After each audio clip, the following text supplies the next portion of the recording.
Alhamdulillah wa syukurillah wa la haula wa la quwata illa billah. Salatu wassalamu ala rasulillah wa ala alihi wa sahbihi wa mawalah. Ibu-ibu yang dirahmati oleh Allah subhanahu wa ta'ala, alhamdulillah kita bisa ketemu lagi di rumah Bunda Arum dalam kondisi yang insya Allah baik, sehat dan seterusnya. Dan yang paling penting adalah masih di atas nikmat iman, masih di atas nikmat Islam. Karena keimanan kita itu yang kemudian akan menjadi garansi kita untuk masuk surga. Bahkan dalam sebuah riwayat Nabi SAW menceritakan, dan Nabi dalam menceritakan itu sambil mesam-mesam guyu-guyu gitu. Saking lucunya ya, sakjane beliau melihat itu lucu, tapi yang ngelakoni itu rekoso gitu. Karena beliau menceritakan tentang orang yang terakhir masuk surga. Jadi beliau menceritakan tentang orang yang terakhir masuk surga itu setelah mendapatkan adab di neraka dengan sepedih-pedihnya, kemudian setelah dicek masih punya iman dan, nah ini yang penting nih, tidak dicampuri dengan kesyirikan. Nah, akhirnya orang ini dikeluarkan dari neraka dan kemudian dalam kondisi merangkak, sudah kesakitan, sudah namanya wong Jawa bilang tele-tele gitu kan, karena sudah mendapatkan berbagai macam adab di neraka yang sangat pedih. Beliau dikeluarkan oleh Allah Subhanahu wa taala dan kemudian Allah mengatakan kepada orang ini, idhab fadkhulil jannah, sana kamu pergi masuk surga. Jadi Allah sudah nggak peduli sama dosanya, memaafkan, monggo mlebu surga. Tapi karena di dunia dia biasa ngeyelan, ora dan ceket-ceket, posak-posik, konsolat yang nonton TV gitu, kan segera beramal ya posak-posik, ngomongnya omahe rong dunggahke gendenge lan sak piturute gitu kan. Maka tinggal masuk surga yang mana dia tidak perlu beramal lagi. Jadi Allah sudah memaafkan semua dosanya setelah tentu diadab, dikon mlebu surga. Orang ini pun kemudian mengatakan, ya Rabbi, wahai Rabbku, saya melihat surga itu sudah penuh. Padahal belum, padahal masih dicepake tempat untuk orang-orang ini. Jadi nggak sendirian dia, ada beberapa banyak orang. Kemudian Allah mengatakan, sana pergi lagi masuk surga. Jadi Allah pun juga nggak menyerah itu, menunjukkan bagaimana Allah itu maha rohim di hari kiamat itu, bahkan pada orang yang sudah super kurang ajar di dunia, sudah super luar biasa ahli maksiat, tapi masih disuruh masuk surga, lebuh gitu kan. Kemudian dia balik lagi setelah mendatangi pintu surga, belum masuk surga lagi, sampai depannya balik lagi, dia menghayalkan surga itu pun penuh. Udah kayak kebiasaan kita kalau dijak piknik nih gue, piknik jenengan pas wayahe janjian jam 8, jenengan ngapunten mungkin mules-mules, jenengan medal dari rumah jam 8:30 atau jam 9, bayangannya bisa kebak rai untuk lingguan ngadeg gitu kan. Parah meleh mungkin ditinggalkan ngoten. Nah ini orang udah terbiasa ngoten niku hidupe. Jadi kalau disuruh sama Allah dan Rasulnya orang ndang ceket-ceket, orang ndang segera, bahkan kokean takon, kokean protes, kokean macam-macam, tapi dia masih mengamankan imannya, tidak terlibat dalam kesyirikan. Sehingga dia balik lagi, ya Allah, saya melihat surga udah penuh. Kemudian Allah mengatakan, mlebu wis tak cepake. Nah niki mang mireng nggih. Wis tak cepake kenikmatan nggo kowe kaya raja donya ping 10-e. Ditambah meneh njalukmu apa tak turuti, sing mbok hayalke apa tak kei. Dan dia napa kemudian tiba-tiba dia langsung udah melayu mlebu surga. Iku nek kita di dunia mangkat to pengajian dengan Bu Arum kok mulai dikek amplop sak yuta mangkat kabeh. Wong rasa yuta wae surprise akeh nang mangkat. Nah, maka dalam konteks ini dia pun juga enggak segera mangkat, malah ngomong sama Allah Subhanahu wa taala, ya Allah, apakah engkau sedang menertawai saya? Napa jenengan lagi mace kula? Mbok jenengan ken kula mlebet surga terus dicepake kenikmatan kaya raja donya sing paling gedhe, paling sugih ning di ping 10 ditambahi njaluke apa wae dikeki, napa jenengan lambe ngece kula gitu. Dan Nabi bercerita ini sambil ketawa, tapi jenengan bisa bayangkan orang ini itu mesti wis ngrasake lorone ra karo-karuan waktu di neraka. Dan ketika kita mendefinisikan orang-orang yang seperti ini jane wonge ngopo to gitu. Maka ya yang bisa kita pahami adalah mereka yang kemudian di dunia memperturutkan hawa nafsu. Wis apa wae? Yang zina, yang mabuk, yang judi, yang macam-macam. Tapi dia benar-benar berusaha menjaga untuk tidak berbuat kesyirikan. Apa? Mau pipis? Sama kakak Ismail.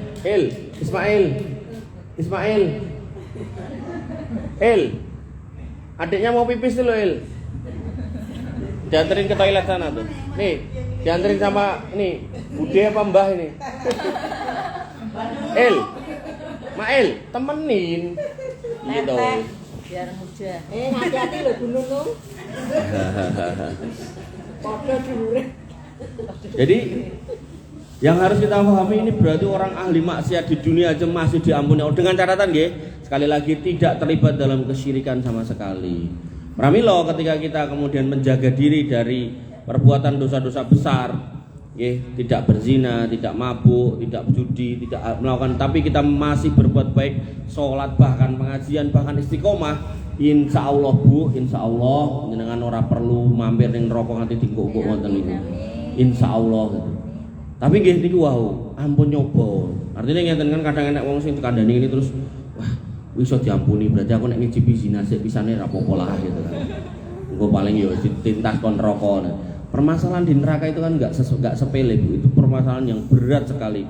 Bahkan dikatakan di dalam Al-Qur'an walamman natijat juluduhum badalnahum juludan ghairu hal yadukul adab. Ketika orang itu dicemplungi di neraka, diobong, kulitnya melepuh, maka kemudian kami buat kulit yang baru, tak obong meneh ben krasa panase yang gitu. Ini artinya itu perkara yang luar biasa mengerikan. Bahkan tentang adab orang-orang yang bunuh diri, monggo pinara. Bahkan Waalaikumsalam warahmatullahi wabarakatuh. Bahkan tentang adab orang-orang yang bunuh diri itu ketika dia menggantung di dunia, di akhirat nanti kan gantung bulune pedot diuripke meneh kon gantung meneh lan sak pitul diulang-ulang sak terusnya terserah Allah Subhanahu wa taala.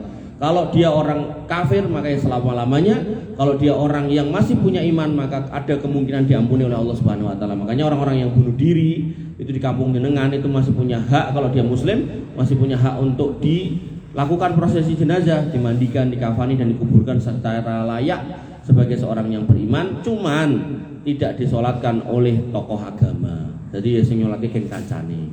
Nek dhek judi ya geng tolake kancane sing do judi-judi kuwi. Pripun?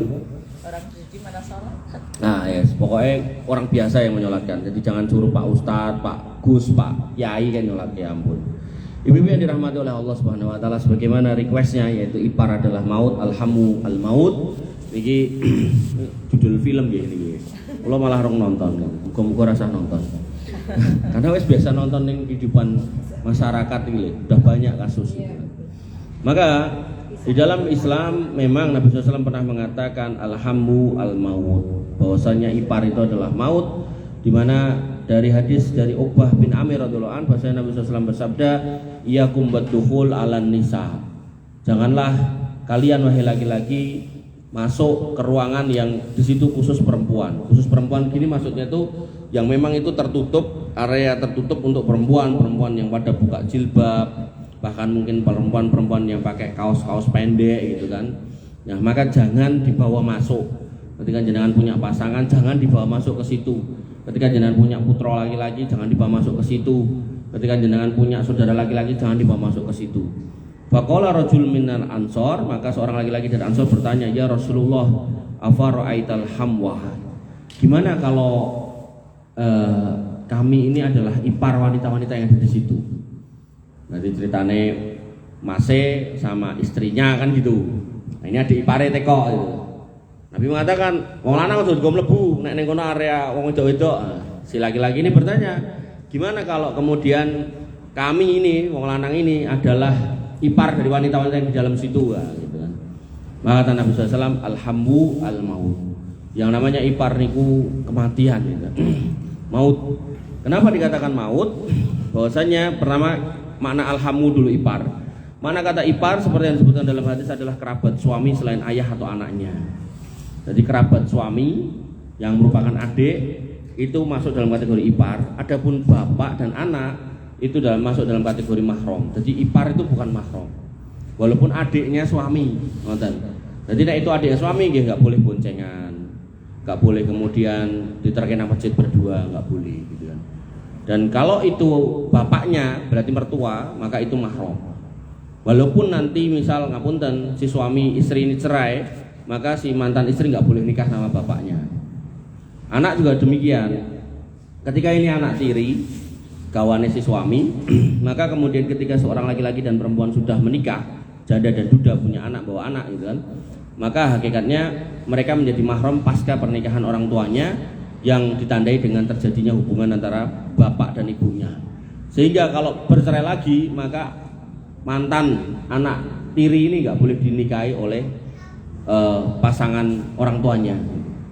Nah maka untuk merekatkan ben tambah rekat ketika ngapunten janda sama duda yang pada punya anak dalam pernikahannya, niki mung saran itu seorang misal nggih janda punya anak laki-laki, duda punya anak perempuan, maka nek bapak ibu nikah, anaknya dinikahi sisan itu malah boleh, malah aman gitu, ngoten. Daripada kemudian digolek ke jodoh tekan ngendi-ngendi ra etok, malah kemudian ngapunten seperti yang terjadi di televisi itu kan ada. Jadi malah mertuane sing kemudian nabrak mantune. Nah, ini hal yang kemudian jelek gitu. Boleh. Jadi bab seorang duda sama janda nikah, anak tiri ditemukan dengan anak tirinya dinikahkan sekalian boleh. Enggak apa-apa itu malah. Karena ayah dan anak suami jika nikah dengan duda adalah mahram bagi istri ya. Jadi ayah mertua dan anak, apakah itu ayah mertua langsung atau ayah mertua bawaan gitu kan, maka itu mahram yang nggak bisa kemudian dinikahi oleh istri kita walaupun itu sudah bercerai. Sementara saudara suami, kemudian keponakan, paman dan seterusnya bukan mahram. Wabil khusus ketika ngomongkan alhambu itu adalah ipar konteksnya. Tapi keponakan juga sama ya. Jadi misal jenengan punya suami jenengan punya adik atau kakak gitu kan, terus punya anak. Nah, ponakan-ponakan jenengan itu bukan mahram. Nah, ponakan-ponakan jenengan itu bukan mahram karena kalau ngapunten jenengan bercerai dengan suami jenengan terus bisa menikah nih dengan ponakannya, maka boleh, nggak apa-apa, karena bukan mahram. Makanya yang nggak boleh itu mengumpulkan bibi dengan seorang wanita. Jadi misal saya sama istri saya, misal dia punya bibi gitu kan, bibi berarti adik atau kakak bapaknya gitu, tante, bule, bude gitu kan. Kan ada toh kadang tuh bapak sama anak terakhir atau adik terakhir dari bapaknya itu jaraknya jauh banget gitu kan. Sehingga anak si bapak ini sama tante ini meh podo atau malah mungkin lebih nom tantene kan gitu kan, ada kayak gitu toh. Nah maka ini harus juga hati-hati bahwasanya si tante ini bukan mahram gitu. Jadi walaupun statusnya tante boleh dinikahi sama laki-laki yang menikahi wanita ini dengan catatan dicerai dulu atau cerai dulu atau pisah dulu. Matur nuwun. Jadi nggak boleh dikumpulkan dua saudara perempuan, nggak boleh juga dikumpulkan bibi dengan ponakannya. Ngoten. Jadi kalau yang berlainan jenis. Apa Bu? Yang berlainan jenis. Maksudnya berlainan jenis gimana? Yaitu bibi sama ponakan. Ya kan sama perempuan. Kalau bibi kan perempuan. Ponakannya perempuan. Ponakan perempuan. Jadi misal saya nikah sama istri saya, dan saya nggak boleh nikahi bibinya istri saya juga gitu loh. Oh. Kalau yang Saya paham mboten maksud saya. Nggak boleh menikahi atau nggak boleh kumpul? tantenya gampang tante itu. Gini, dimulai dulu dari saya punya istri. Ini bukannya tante, kalau keponakan perempuan kok laki-laki gitu. Dan saya nikah sama perempuan tuh mesti. Nah, jenengan berarti kontekan laki-laki, kan gitu. Maksudnya tadi kan Saya ulangi dulu. Saya laki-laki, gitu. Nikah sama istri saya. Maka laki-laki kan boleh nikah lebih dari satu. Soal jenengan napa istilahnya aku sanggup lah itu lain cerita. Pokoknya kita mau syariat dulu nggih, fikih dulu nggih. Nah, ketika saya misal mau nikah lagi gitu kan, maka yang kedua dan seterusnya ini nggak boleh adik istri saya. Satu. Paham nggih? Otomatis pada perempuan itu kan saya laki-laki, berarti kan pasangan saya perempuan. Maka saya juga nggak boleh nikahi bibinya, tantenya, bulenya atau budenya. Otomatis perempuan. Nah, dalam kasus jenengan gitu kan, maka ya nggak boleh jenengan nek wong wedok garwane loro ya sraetuk kan niku to. Berarti ketika jenengan ngapunten diwayu gitu kan, berarti ya jenengan nggak boleh dinikahi oleh laki-laki yang sedang memperistri ponakan jenengan. Paham? Nah, ada yang belum paham? Nggih, ngoten nggih. Karena tadi saya bilang kadang niku mungkin keluarga besar, anak nomor 1 sama anak nomor 15 ini jaraknya jauh. Anak nomor 1 wis duwe perawan, nah bibike sing paling isor iki nggih. Ternyata di SMP misal ngoten kan. Nah, terus iki anak sing putu sing nomor 1 dari anak nomor 1 ini kemudian nikah. Ora ngerti bojone ini kemudian ternyata duwe bibi kok ayu cik nom. Kemudian rapopo bojone gampang ke, kuwi bibiku gitu kan. Akhirnya pemeneh misal kadang tuh ada ponakannya ini sama bibinya ini deket banget. Terus ketoknya mesake arep bibi ini ra nikah-nikah. Akhirnya ngomong karo bojone supaya bojo sisan wae Mas itu. Banyak kasus kayak gitu. Itu nggak boleh. Nggak boleh dikumpulkan ponakan ini dengan bibinya ini nggak boleh. Tapi kalau udah meninggal boleh kan? Boleh, meninggal atau cerai boleh. Gitu. Ada juga sing nasar, meteng isik bibike, begitu kemudian udah meteng baru diceraiin istrine gitu. Kenapa? Ya kesalahan istrine ketika dulu nikah dicedak karo bibike atau bibike nyedak rapopo gitu. Nah, maka yang harus kita pahami jangan kemudian kita nggak paham hukum ini, terus akhirnya gampang akhirnya terjadilah apa yang kemudian setan inginkan, yaitu berantakannya rumah tangga. Dan kalau panjenengan masih ingat di bab setan itu, godaan tersukses setan, keberhasilan dalam prestasi kerja dia harian itu adalah bisa membubarkan rumah tangga sampai orang itu putus asa, sedih, gak karu-karuan, ngapunten, puncaknya orang itu kemudian bunuh diri dan seterusnya. Itu wis prestasi luar biasa setan, sampai orang atau setan yang mengerjakan itu sampai konlerensi gitu kan. Karena sudah apa namanya? Sukses dalam hal itu. Nah, kenapa kok disebut maut? Yang disebut maut di sini karena berhubungan dengan keluarga dekat istri yang bukan mahram, di mana perlu ekstra hati-hati dibandingkan yang lain. Jadi kebanyakan orang tuh merasa adik ipar ki yo ora apa-apa wong kuwi adike bojoku gitu kan. Perasaannya kan gitu loh. Koyo-koyo ora apa-apa gitu, akhirnya gampangke ngentengke, akhirnya ya itu terjadilah yang enggak diinginkan. Akhirnya suami seneng sama adik ipar, main belakang dan seterusnya gitu kan. Nah, pas urung meteng belum hamil ya diam-diam aja. Begitu kemudian hamil, loh adikku kok urung nikah kok wis hamil. Sapa sing meteng iki lah bojomu gitu kan. Nah, akhirnya ada Mbak Yu sing kemudian dia merasa pengen berbuat baik sama adiknya, yo sisan wae pengen bojo sisan. Jadi aku karo adikku bojomu. Nah, akhirnya melanggar syariat. Atau kemudian yang kedua, ya wis rekno aku kene karo adikku, itu juga ada yang kayak gitu kan. Nah, kalau gitu boleh nggak? Ya akhirnya ya harus milih. Kalau udah kayak gitu harus milih. Yang nggak boleh waktu yang Mengumpulkan. Saya itu ada cerita. Jadi cerita nyata itu di kampungnya bapak saya itu ada seorang adik ipar yang dia itu seneng sama kakak iparnya. Tapi dia fair, dia nggak mau menyakiti kakaknya. Jadi dia coba lampiaskan rasa senangnya sama kakak iparnya itu dengan cara ngopeni ponakane. Jadi ponakane itu jurusi koyo anake dhewe, pokoknya minta apa aja dituruti. Lah kok yo delalah. Masih mati dhisik. Langsung di estafet sama adiknya. Dan dalam kasus itu ngapunten nggih, si Mbak Yu ipar iki yo ora terus jek enom ngoten nggih pun sauntara gitu, sautawis wedal. Jadi saking senengnya gitu loh sama Mbak Yu iparnya itu dinikahin gitu. yang seneng. Ya laki-laki. Jadi ada seorang kakak beradik laki-laki 2 gitu kan. Kakaknya ini nikah sama seorang wanita. Adik iparnya seneng. Tapi senengnya nggak pernah diungkapke gitu loh. Tapi punya anak 2 apa 3 gitu diurusi, diwangi ngurusi. Pokoknya dijagani, piye carane anak iki kecukup, piye carane anak iki jadi nakali wong, pokoknya gitulah itu. Sampai akhirnya kakak iku dadelon meninggal beneran. Jadi mboten diracun, mboten meninggal beneran.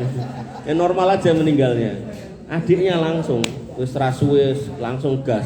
Nah, itu nggak apa-apa. Nggak apa-apa kalau kayak gitu. Dan si kakak ipar ini bisa langsung menerima. Kenapa? Karena dia menyaksikan selama ini adik iparnya itu benar-benar tulus dalam mengurusi anak-anak mereka gitu loh. Gitu. Ketika apalagi ketika kakaknya sakit, itu kan dia itu kayak hadir untuk jagani dan seterusnya. Nggak ada apa namanya? Ada pamrih nah itu. Nggak menunjukkan kudu piye-piye gitu. Mas sedang mati ya Mas gitu. Enggak gitu kan. Wis biasa aja nek sembuh ya ora apa-apa, mati meninggal ya ora apa-apa, pokoke piye carane masku iki tak ewangi, aja nganti keluargane gimana-gimana. Wah, itu luar biasa. Nek bisa kayak gitu Masya Allah. Luar biasa itu, itu. Oke. Kemudian yang ini kenapa disebut ngaut tadi itu karena banyak orang tuh nggak menyadari, nggak ngerumangsani itu bahaya gitu kan. Makanya kadang adik ipar nanti mlebu-mlebu sampai ke dalam, oh juga ono ning kamar enek mbak yu iparmu, enek mbak yu, enek mbak yumu bahasane kan. So, istri dari kakaknya gitu kan. Jadi misal nggih, ngapunten misal daleme mriki gitu kan terus sing kakung ten mriki terus adike teko nih. Mas, aku main nilai. Oh, juga ono ning jero kamar. Wah, nek mbak yumu ning kono gitu kan ngomong ngono. Ternyata kakak ipare misal di dalam kamar lagi raklamben kan enggak tahu kan. Makanya tadi Nabi mengingatkan bahasanya iyakum baduhul ala nisa. Jadi kalau emang punya rumah itu dibikin batas, ya nggak harus kemudian sifatnya tertulis gitu buatan. Bahwasanya disepakati di internal keluarga niku misal dalamnya barum bahwasanya yang bukan mahram sampai sini aja, begitu pintu itu ke sana itu hanya untuk mahram misal ngoten kan. Sehingga ya itu yang kemudian menjaga dan memang harus dijaga. Apalagi yang namanya fitnah urusan seperti ini nggak kenal usia. Jenengan mungkin masih ingat gitu kan bagaimana kasus seorang ibu mertua dengan anak mantunya di Serang niku kan.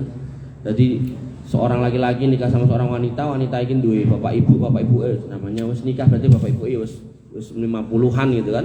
Niki bapak ibu itu dodol mie ayam, kemudian si laki-laki sama istrinya ini sama anaknya ini, anak si ibu bapak ini glidik ten pabrik lalah garwane esuk mangkat, sing lanang dalu ning mangkat gitu kan. Nah, sing lanang ning omah, sing mboke karo pak mertua dodol mie ayam. Terus bar niku mboke mertua pamit ning bojone. Saya aku tak endakane mantumu wis madang urung ya. Mintai gitu. Masuklah ke rumahnya. Kemudian sembuh piye ceritanya, diulangi berkali-kali sampai akhirnya digerebek warga dan seterusnya gitu kan. Sampai mantune gayane koyo wong mudeng agama gitu kan. Dia membahasakan gini, kalau sekiranya dosa saya bisa dihapus dengan menikahi mertua saya akan saya nikahi gitu. Kan bahasannya kayak bener gitu, tapi itu kan salah. Itu kan harusnya nggak gitu ya, tobat tapi caranya nggak itu gitu. Karena sudah nggak bisa dia nikahi mertuanya itu walaupun mencerai anaknya gitu. Ngeten nggih.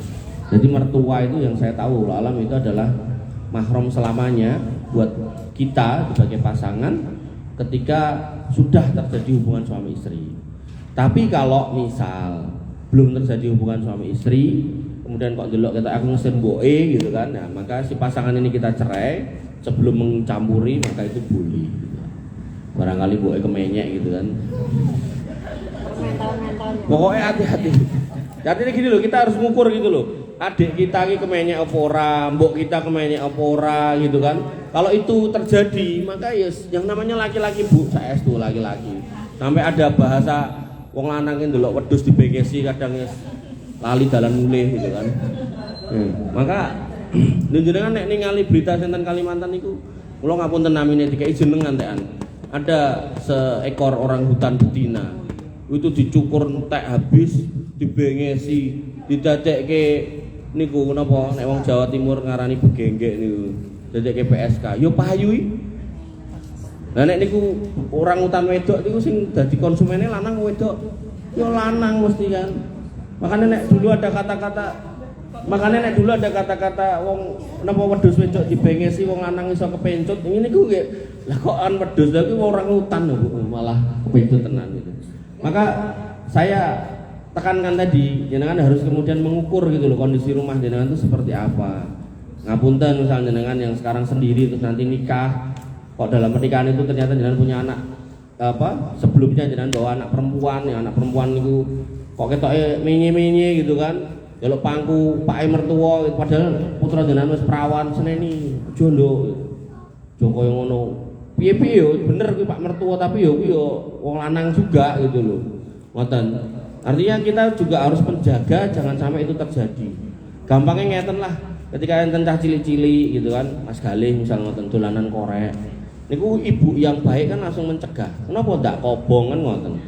Lah urusan niki nggih jane kalimatnya padha kobong. Ning sing kobong liyane kan gitu.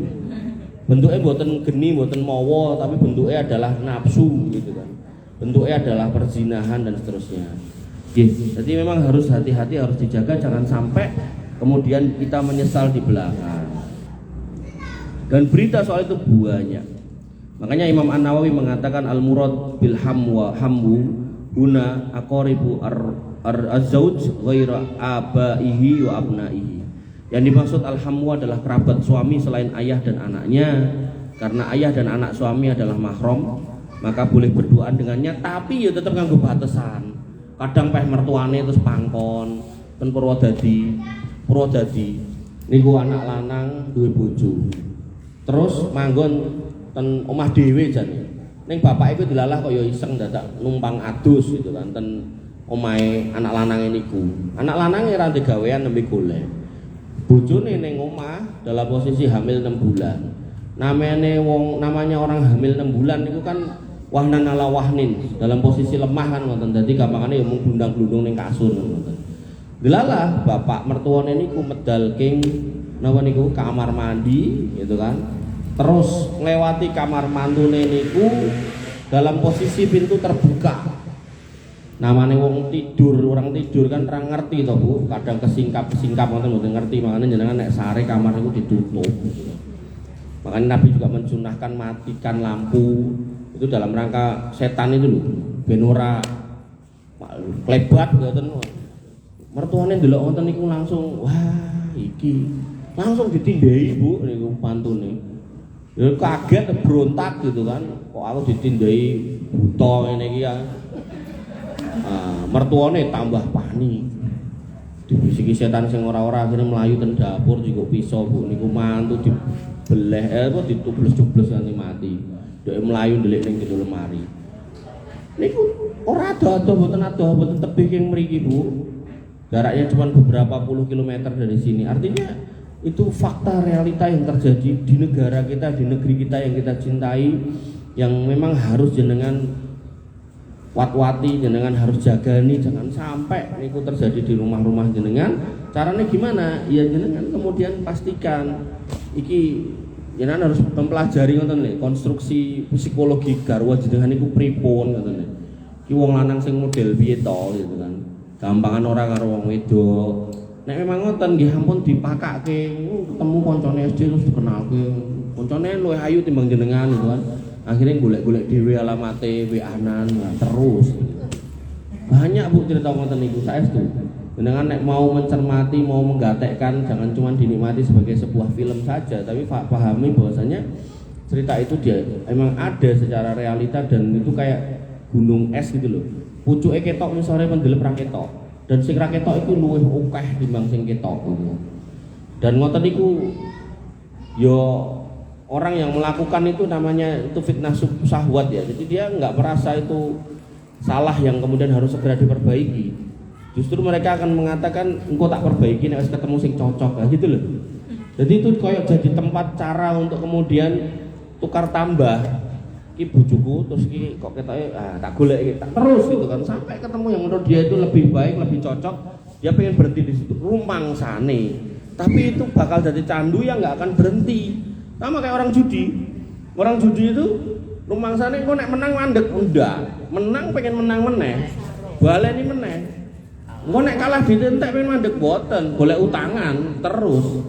Akhirnya sampai numpuk utang ra iso bayar, pilih bunuh diri. Banyak kasus ngoten niku. Makanya kemarin kita bab setan saiki bab niki cocok karena memang salah satu bentuk perbuatan setan itu adalah masuk kepada manusia melalui fitnah syubhat. Fitnah syubhat itu aliran sing aneh-aneh kayak Mama Gufron ngono ki ora cetha ngono kan. Nama koli rahmatan terus asiki ngomong karo apa? Tikus semut ngomong karo udan gitu kan wong aneh gitu kan. Saniki nek wong kaya ngono wae nek sing ngetutke gitu kan. Maka jenengan iso mbayangke kan nek tenan teko dajal itu lho. Kuburan sing berpuluh-puluh tahun, ratusan tahun, terus nek sing ngopeni tiba-tiba diparani tangi gitu kan disekseni wong akeh iki mesti do melu. Wong Mama Gufron sing rupane kaya ngono ora bejaji aja ada yang ngikuti kok. Jenengan ngerti ora to Mama Gufron? Nggak ngerti? Nggak ngerti? Oh ya wis alhamdulillah. Nganti dilokke karo MUI mah goblok-gobloke gitu. Jadi dia merasa menyampaikan segala macam bahasa semut, bahasa wong mati terus dia siap menjadi penjaga gawang neraka terus malah engko wis jenengan cari aja di YouTube wong aneh ya alhamdulillah nek jenengan ra ngerti. Maksud saya itu saya ngomong gini nek jenengan ngerti jak kandhani iku wong ra cetha ora usah diikuti. Jadi dia ngomong tuh semua omongannya tuh mesti ada inna maqoli rahmatan, inna maqoli rahmatan. Tapi kalimat omongannya menurut dia itu beda-beda gitu. Ketemu Nabi Khidir omongannya ngono, ketemu Nabi Musa omongannya ngono, ketemu semut omongannya ngono, ketemu udan omongannya ngono, malaikat mungkar nakir omongannya ngono gitu. Bahkan ngaku iso gawe kitab napa? Kitab fikih tertentu itu sampai 500 jilid gitu kan. Barangnya yang dia juga nggak tahu gitu. Oke, pokoknya hati-hati itu namanya fitnah subhat. Terus fitnah syahwat ya tadi itu alhamu al maut salah satunya. Termasuk juga perjudian, termasuk juga homer dan seterusnya. Ibu-ibu yang dirahmati oleh Allah Subhanahu wa taala. Kenapa disebut maut? An-Nawawi mengatakan dan kebiasaan orang menganggap masalah ini biasa. Ada orang yang berduaan dengan istri saudaranya, maka inilah kebiasaan yang membawa maut sehingga mereka lebih layak untuk dicegah agar tidak terjadi kholwah daripada orang lain. Artinya kalau garwa jenengan cedak karo wong wedok jobo itu genah kleru kan gitu. Tapi umumnya orang kalau seorang suami ini dekat dengan iparnya gitu kan, maka kakak iparnya kadang mikir alah rapopo ya adikku gitu. Maka di situ disebut maut karena banyak orang itu ra rumangsa nek bakal mati gitu loh. Enggak rumangsa. Akhirnya mereka hari-hari pengennya urip piye carane seneng terus padahal tiba-tiba nyawa tercabut. Nah ini juga gitu. Ya, pikirnya biasa aja pergaulan seperti itu. Tapi ternyata ya itu tadi terjadilah yang tidak diinginkan. Maka berdasarkan keterangan An-Nawawi tadi, berduaan dengan saudara ipar lawan jenis lebih layak dilarang agar orang tidak menganggap hal itu biasa. Makanya saya nasihatkan jenengan yang punya rumah, baik itu rumah sendiri atau rumah kontrakan gitu kan, maka jenengan sepakati sama pasangan jenengan, Mas, ki wilayah kita privat gitu kan, niki wilayah untuk tamu. Jadi engko aku nek wis lewat jongkok kene aku iso ora kudungan Mas. Nah nek mlebu kamar jongkok ora kudungan, ora klamben ora apa-apa gitu. Kamar tapi ditutup gitu loh. Wong juga ada perzinahan anak sama ibu itu ada. Nabi juga udah ngomong bahwasanya riba itu membuka pintu 33 dosa besar. Pintu yang paling ringan setara dengan berzinanya anak dengan ibu kandungnya. Maka di sini menunjukkan bahwasanya ada loh dalam perzinahan itu zinanya anak laki-laki dengan ibu kandungnya. Dan memang ini perkara yang jarang terjadi, tapi ada loh. Dan itu dalam konteks dosa zina itu zina dengan dosa yang paling besar. Tapi dalam konteks dosa riba, dosa yang paling kecil ya setara dengan itu gitu loh. Maka yang harus kita pahami ketika itu ada, maka ya harus dihati-hati. Caranya gimana lah? Rumah diurut kayak tadi. Ketika di ruang tamu, maka semua perempuan yang ada di rumah itu harus pakai jilbab. Ketika di belakang ruang tamu, misal ruang keluarga, maka enggak jilbaban enggak apa-apa gitu kan. Tapi tetap komplit pakai baju atasan sama bawahan. Kemudian ketika di dalam kamar misal gitu, maka disepakati ning kene entuk ra klamben, tapi dengan catatan di dalamnya adalah suami istri. Makanya nanti dalam bab masalah malam hari itu ada atau harian itu ada waktu-waktu terlarang seorang anak untuk mendatangi kamar orang tuanya gitu.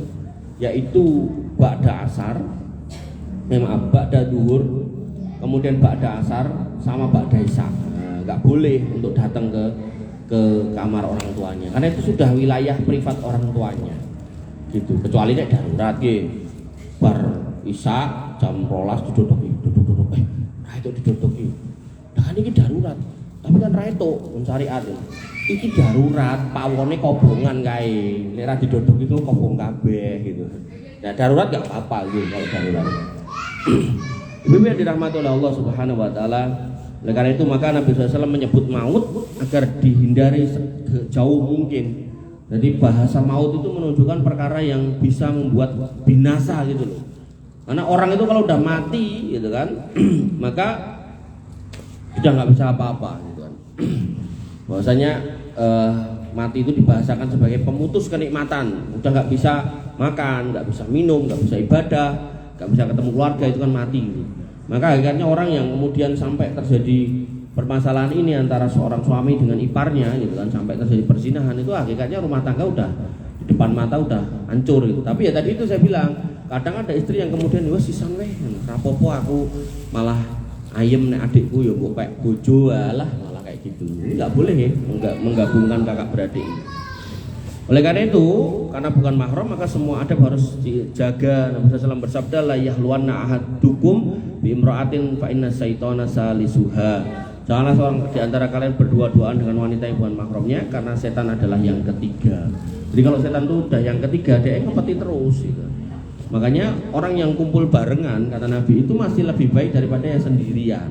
Ada orang yang merasa nek kumpul barengan ketemu konco nyebeli, nganyeli, orang nyenengke, terus dia senengnya dhewean, merenung dhewe, masalahnya dinikmati dhewe ning jero kamar dikunci gitu kan. Dia merasa itu baik, tapi apa? Jangan lupa yang kedua itu setan. Akhirnya dibisiki sing ora-ora.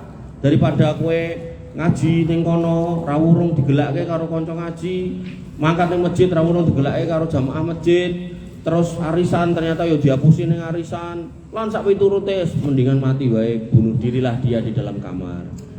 Makanya Nabi SAW mengatakan apa? Alladzina yukhalitun nas wa yasbiru ala adahum khairum minal ladzina la yukhalitun nas wa la yasbiru ala adahum. Orang yang masih mau ngumpul sama orang lain dan bersabar atas sikap orang lain. Namanya orang lain itu pasti kan sikapnya beda toh. Sikapnya itu pasti kan enggak seperti yang kita inginkan. Kita pengen tuh kalau kenal orang tuh baik. Kalau kenal orang tuh suka menolong, kalau kenal orang tuh senyumnya ramah, kalau kenal orang itu disambatin dan gage-gagenge wangi kan gitu, kita pengennya gitu kan. Tapi ternyata kan nggak seperti itu. Kadang wong itu kemudian ada masalah nyari kita, tapi dapat kenikmatan lali sama kita kan gitu. Kemudian kita senyumi dia malah nggak senyum gitu kan. Kita bantu, pas kita butuh dia nggak mau bantu kan, banyak yang kayak gitu. Maka kata Nabi orang mau bergaul dan kemudian dia mau bersabar atas sikap teman-temannya itu masih lebih baik minalladzina la yukhalitun nas wa la yasbiru ala adahum, daripada orang yang gak mau bergaul, mengunci diri sendiri, alih-alih pengen menyelamatkan dirinya tapi dia menjauh dari kebanyakan orang, akhirnya tadi itu loh dikancani setan gitu. Kalau sendirian pun bisa dikancani setan, apalagi kalau itu berdua laki-laki dan perempuan, wes setannya tambah seneng banget gitu. Itu coro nyate niku mawone niku pun urup gitu. Tadi rasa dikepeti tinggal dikei sate iso mateng gitu. Walaupun perlu dikepeti ya rasa banter-banter bulat-bulat tinggal didamu alon-alon. Dan indikasi sesuatu itu salah atau benar ketika kita masih punya fitrah yang baik, kata Nabi SAW bahwasanya al-ismu mahaka fi nafsika ayatoli alainas, bahwasanya dosa itu disebut dosa ketika jenengan itu melakukan itu bisa membuat diri jenengan itu ragu gitu. Jadi nek anu piye yo gitu. Ada kata-kata seperti itu gitu. Kemudian jenengan akan merasa malu kalau dilihat orang. Engko nek enek sing ngerti piye yo. Nah, kalau itu masih ada dalam jiwa kita, dalam hati kita, maka stop dulu. Bisa jadi yang mau jenengan kerjakan itu dosa. Makanya kalau seorang laki-laki kok cedak karo ipare sampai ngalon ngidul biak-biuk wong loro gitu. Nah terus kok cek pas ning dalan tuh melipir golek dalan tikus kan gitu. Renek dalan tikus yo jalan curut gitu kan. Dileboni gitu kan. Nah, maka iki berarti sajane fitrahnya itu sudah masih punya alarm gitu loh. Gitu. Tapi ada orang-orang yang kemudian dikatakan oleh Nabi SAW, idzalam tastahi fasna masita. Nek malumu yang merupakan bagian dari iman itu sudah dicabut, wis ilang, gak usah karepmu. Akhirnya dhek nganti bojone tanggane wae lewat dalan gede, ora isin isane gitu kan. Kenapa? Karena wis ora duwe malu gitu. Makanya pentingnya memelihara, menjaga jiwa kita dengan kajian-kajian seperti ini, dengan majelis ilmu, dengan baca Quran, dengan mersani yang baik-baik gitu kan, dengan wirid dzikir, agar kita tuh masih punya alarm gitu lho Bu. Nek masih punya alarm enak. Wong jenengane nek ra di alarm darah tinggi wae geger to. Kiai-kiai sing ra duwe alarm darah tinggi itu otomatis pembuluh pecah tonton darah, mati tiba-tiba. Banyak saya dengar. Cah nom-nom 44 tahun gitu kan. Sing sepuh kata gitu kan. Makanya akhirnya terus dokter-dokter do piye corone sampai akhirnya gawe hari hipertensi internasional. Terus diceki engko sing kira-kira tensine tinggi ning ora krasa segera dikei obat-obat tertentu gitu kan. Itu aja untuk kesehatannya kita berusaha sedemikian rupa gitu. Nah, apalagi untuk urusan yang tadi itu kalau bisa ya diusahakan. Jangan sampai kemudian jenengan kelangan alarm, akhirnya bermaksiat ning tengah dalan, ra klamben ning tengah dalan meneng wae. Kan banyak toh. Wong wedok-wedok niku buru-buru ngau katok dawa, katoke bahkan cendake nganggo banget gitu kan. Gitu. Nah, semua saya kan orang-orang yang kemudian berusaha untuk menjaga diri gitu kan, terus berusaha nunduk, nek merem nih malah nabrak gitu kan, ya lewatlah orang-orang itu gitu kan. Ya arep golek bojone misal di luar kota kan kasihan. Akhirnya kasus yang terjadi di Jakarta, seorang guru muda yang kemudian dia terfitnah oleh seperti itu, orang kenal orangnya alim, kenal orangnya baik gitu. Maka terfitnah seperti itu akhirnya golek-golek ning internet terus ketemu gitu kan, open BO segala macem. Terus begitu kemudian mulai kok ngajar, namanya orang kerja mulai kok ngajar, baunya apek mungkin gitu kan. Begitu mau melakukan perzinahan itu si Mbak E ngomong kalau kemudian ambumu kecing, tersinggung dia terus dibunuh. Nah, coba. Maka ya ini loh lingkaran setannya Bu. Jangan udah mirsani semua kasus itu ada di Indonesia. Maka yang harus kita pahami, kita harus hati-hati jangan sampai itu ada di rumah-rumah kita.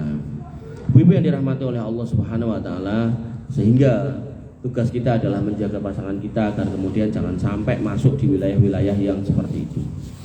Maka bolehkah seorang ipar menampakkan aurat? Kakak ipar baik laki-laki atau wanita tidak boleh menampakkan auratnya di hadapan suami atau istrinya. Jadi kalau saya punya istri ini, maka dia punya kakak perempuan, punya adik perempuan, maka ya mereka kalau ketemu saya ya kudungan gitu. Gak boleh dibuka kudungnya, gak boleh dibuka kudungnya. Karena ya namanya laki-laki. Ketika kemudian dibuka kudungnya, ternyata kupingnya putih, dulunya ya putih gitu kan, medok gitu kan, gitu. Mungkin awalnya mau mesem, baru gue terus digodok, baru gue di WA dan seterusnya gitu kan. Maka ya jenengan harus andil untuk mencegah. Ada ustadz yang ngomong kalau seorang istri gak boleh membuka WA suaminya. Nah, saya gak sepakat. Justru seorang istri harus buka WA suaminya, karena itu bagian dari penjagaan. Seorang istri juga gak boleh menutup WA-nya untuk suami, buka kan.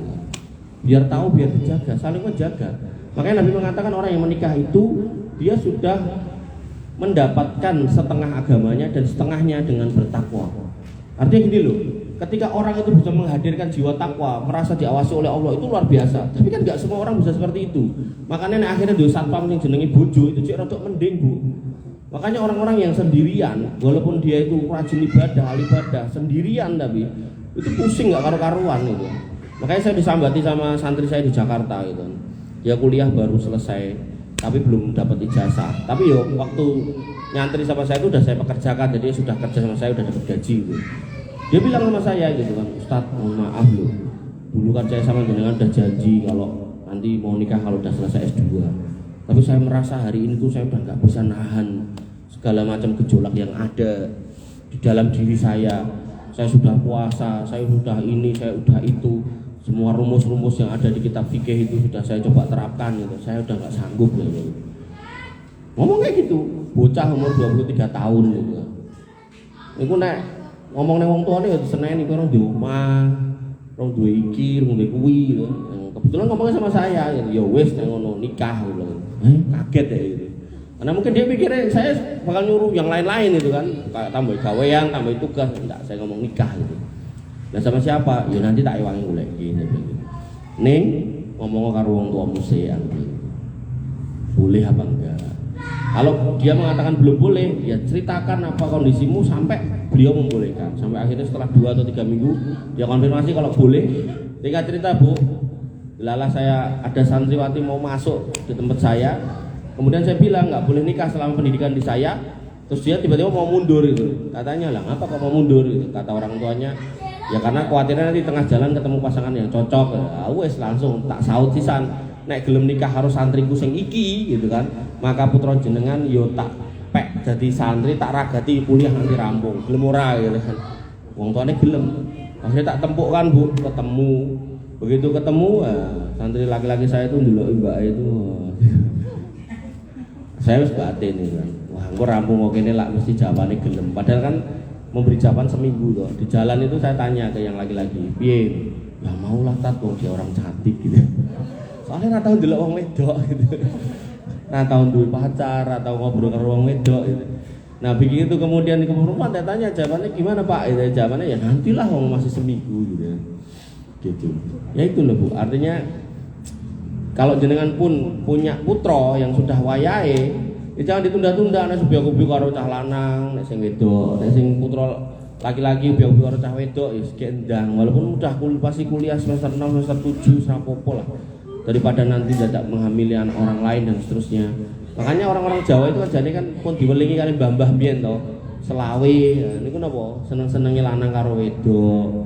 Artinya kalau umur-umur segitu gendang digoleke pasangan. Karena piye-piye yang namanya ngapunten, yang namanya gejolak itu pasti akan tetap muncul. Buat ditinggal turu tetap akan ada yang tangi gitu kan. Nah, sehingga yang harus dengan pahami ya kalau emang siklusnya wayahe untuk kemudian dipertemukan ya dipertemukan, diusahakan. Jadi seorang ipar nggak boleh buka aurat di depan iparnya. Kemudian bolehkah ipar tinggal bersama dengan keluarga kita? Maka adik ipar tidak boleh tinggal bersama dengan keluarga kita. Karena tadi Nabi udah ngeleke yang namanya ipar niku maut. Ada banyak madorot ketika saudara ipar bareng dengan kita. Dengan catatan ya ipar yang berlainan jenis. Jadi saya misal adik istri saya yang perempuan, tapi ini adik yang laki-laki ya itu boleh, atau kakak dia yang laki-laki boleh. Ya. Artinya jenengan harus main aman seperti itu. Nah, jadi iki adikku meh melu ning kene entuk ramah, misal ngoten ditanya sama garwane. Sik adik sing ndi gitu kan. Ya adikku si kae lho si Bambang kae misal ngoten gitu. Wah, ya aja to Mas nek Bambang gitu kan. Lah ngopo gitu kan. Ya kan kae wis enek ipar kuwi maut dah, kan enggak ngoten gitu kan. Nek Bambang, tapi nek si Tina kae apa si Tini apa si Wati kae misal ngoten ya enggak apa-apa kalau itu kan sama-sama perempuan toh. Nah, sehingga para ulama mengatakan itu bisa memperbesar peluang terjadinya perzinahan. Kemudian yang kedua membuka kesempatan untuk berdua-duaan dengan lawan jenis yang bukan mahramnya. Sehingga Nabi SAW mengingatkan iyyakum waddukhul 'alan nisa. Kemudian orang Ansor bertanya, bagaimana hal itu dengan seorang ipar? Beliau menjawab alhamu al maut. Jadi dalil itu justru menjadikan dasar bahwasanya seorang ipar enggak boleh dibarengkan dengan pasangan kita ketika jenis kelaminnya berbeda. Ngoten nggih. Kenapa? Nah tadi ponaan itu mahram apa enggak buat kita? Ponaan yang mana gitu? Kalau ponaan dari suami kita dan itu jenis kelaminnya beda, enggak boleh. Tapi kalau ponaan itu adalah anak dari kakak atau adik kita, itu mahram kita, tapi ya tetap harus dijaga. Jangan sampai jenengan ngapunten keluar dari kamar mandi kembenan tok nganggo anduk.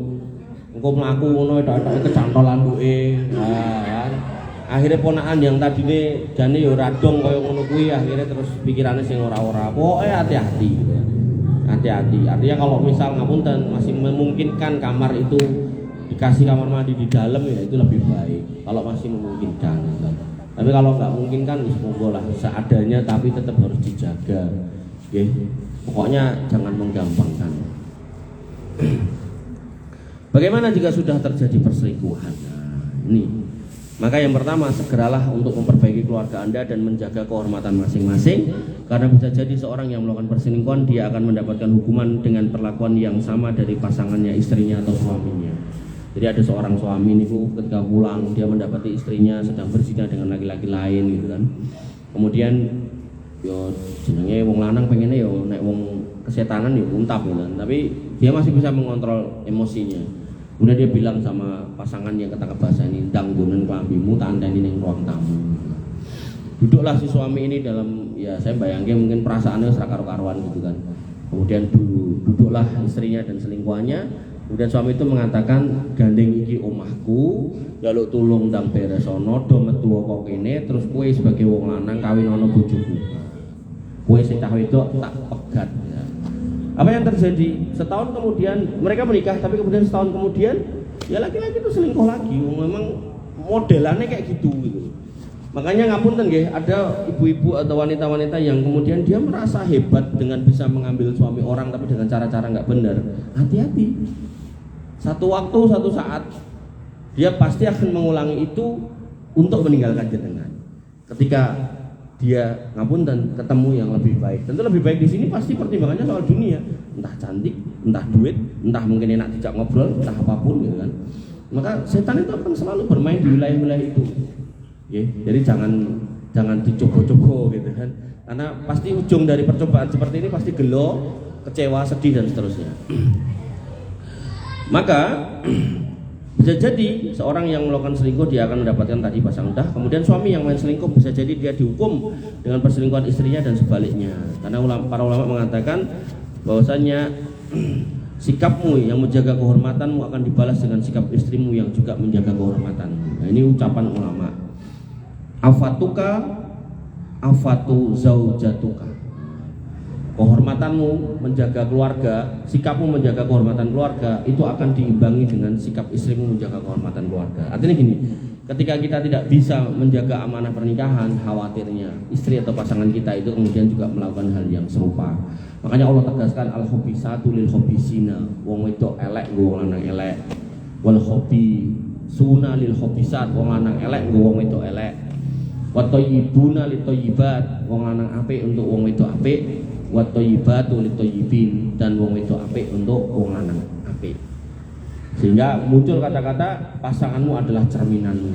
Ketika jenengan banyak keluhan tentang pasangan jenengan, maka sebaiknya jangan terlalu banyak mengeluh tapi introspeksi ke dalam.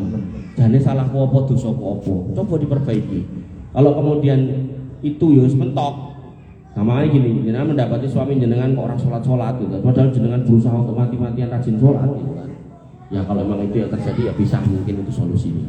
Tapi kalau kemudian jenengan pengen suaminya rajin sholat, tapi jenengan dewe ya malas, ya ini nggak bisa ketemu gitu loh. Jadi jenengan harus ya sholat dulu, baik dulu, baru kemudian punya pengarep-arep bahwasanya garwane akan menjadi orang yang sama dengan kita.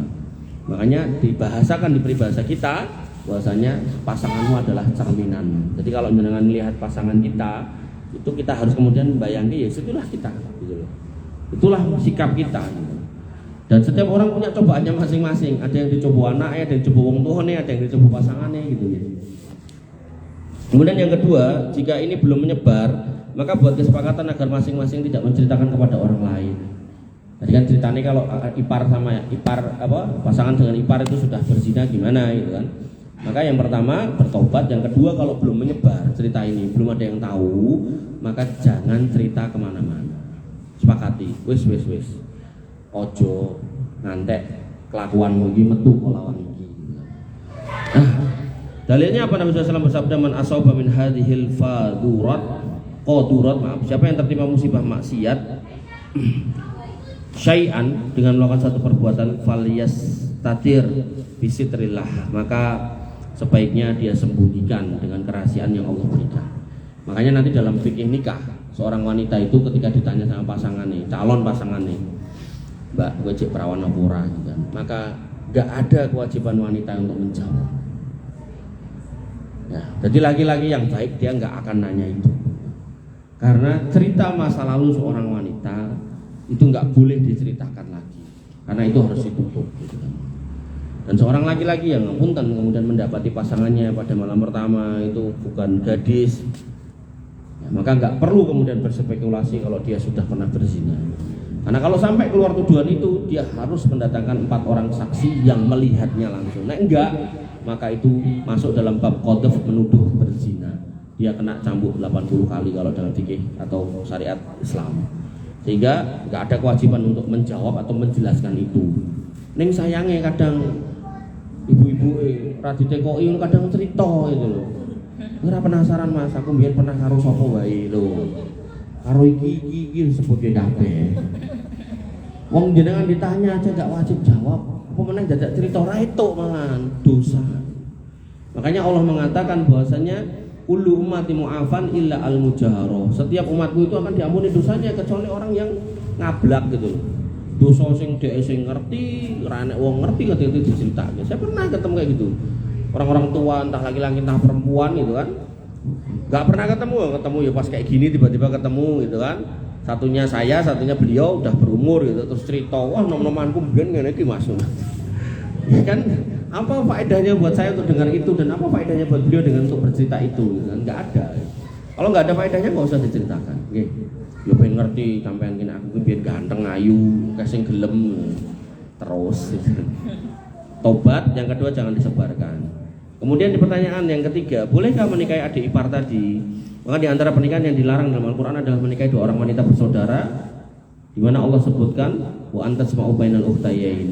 Maka tidak boleh. Maka kalau ingin menikahi ipar tadi, maka istrinya harus sudah dipisah atau diceraikan.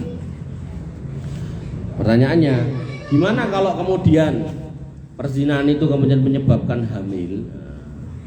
Maka itu anak siapa? Ya tentu anak si wanita yang mengandungnya, kemudian dari suami yang kemudian menghamilinya. Nah, tinggal kedudukannya seperti apa. Kalau kedudukannya ini dia cerai menikahi yang sana, berarti ini bapaknya. Tapi kalau ini tetap dengan kakaknya atau dengan saudaranya, tapi nggak kemudian menikahi iparnya, ya berarti ini anak tunggal dari ibu itu. Berarti nggak punya bapak statusnya, karena bapak itu dinasabkan kepada si si pasangan yang ada dalam ikatan pernikahan. Itu kalau contoh kasusnya laki-laki punya istri, kemudian si laki-laki ini berzina dengan adik ipar atau kakak iparnya. Saiki nek misal si istri berzina dengan adik ipar atau kakak iparnya laki-laki, nah maka case-nya menjadi berbeda.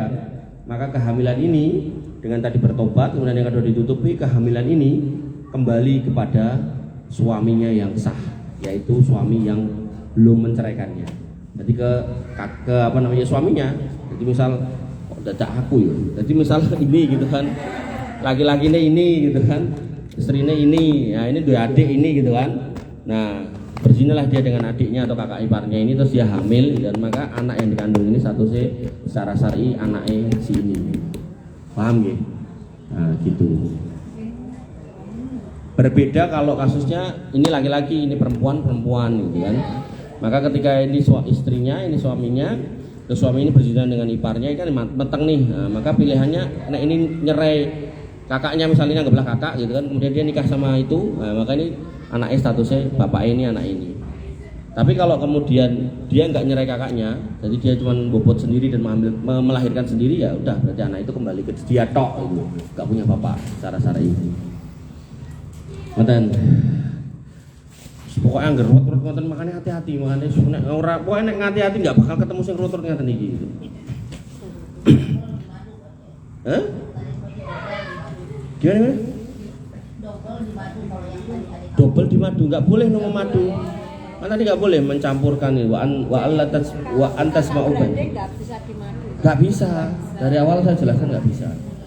Harus milih Terus gitu. itu ini, kalau ini kan punya anak, terus bapak itu kalau andekan ini anak ini perempuan, si bayi itu perempuan, mau nikahnya gimana Pak? Wali hakim. Oh, Wali hakim.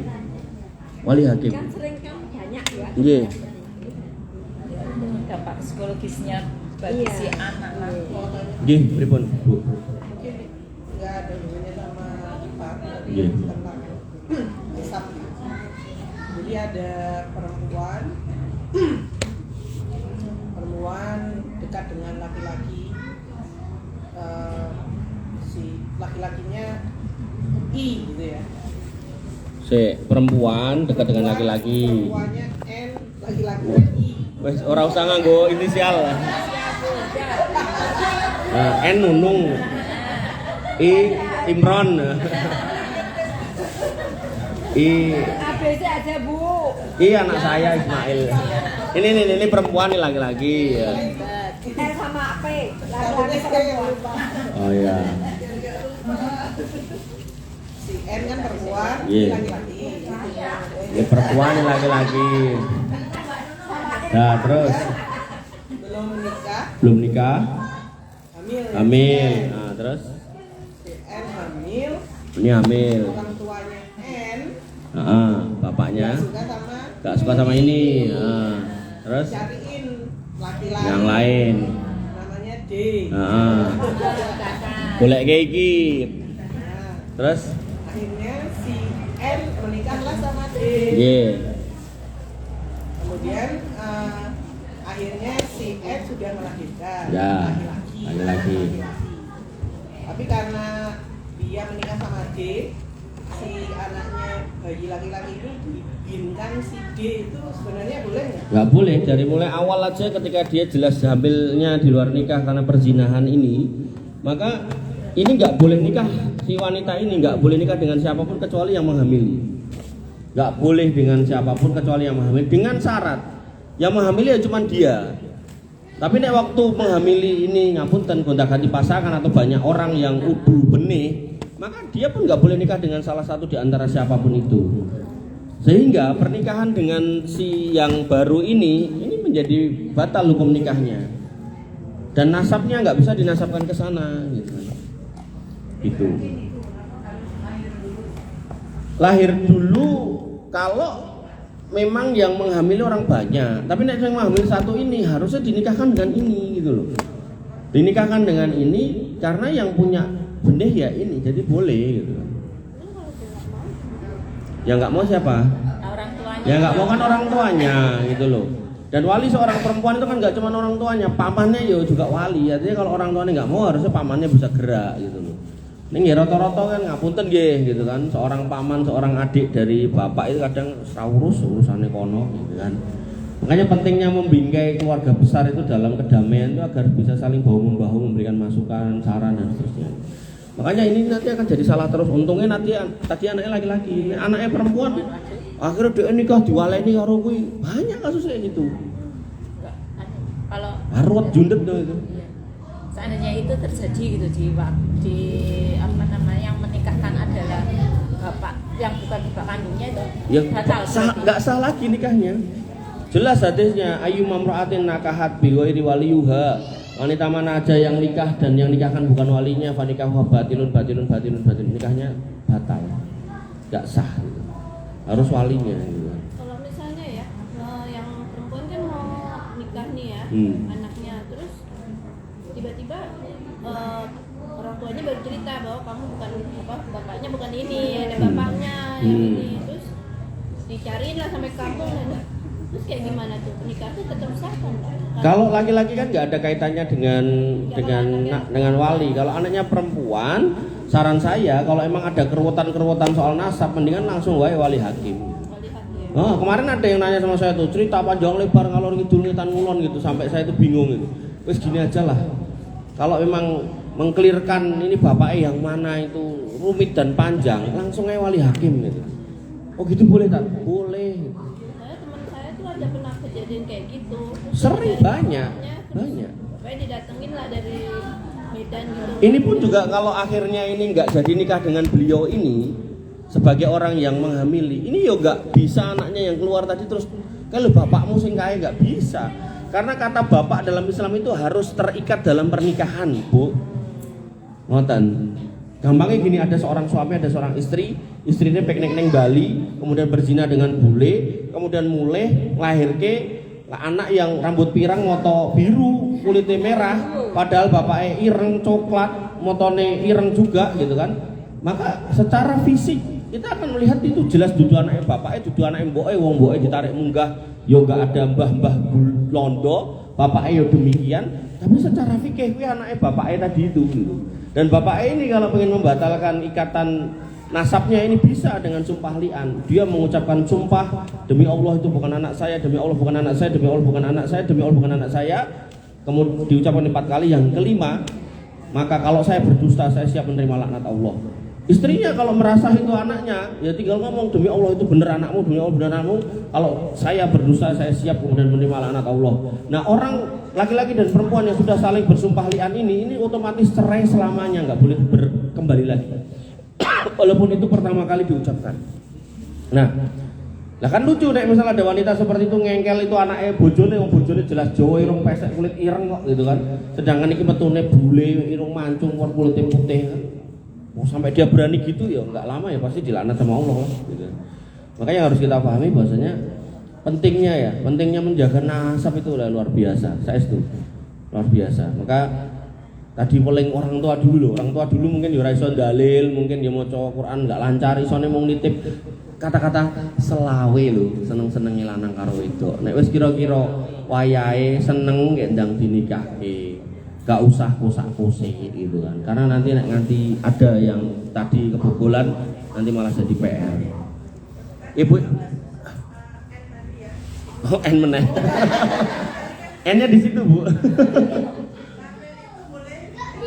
Boleh, Bu.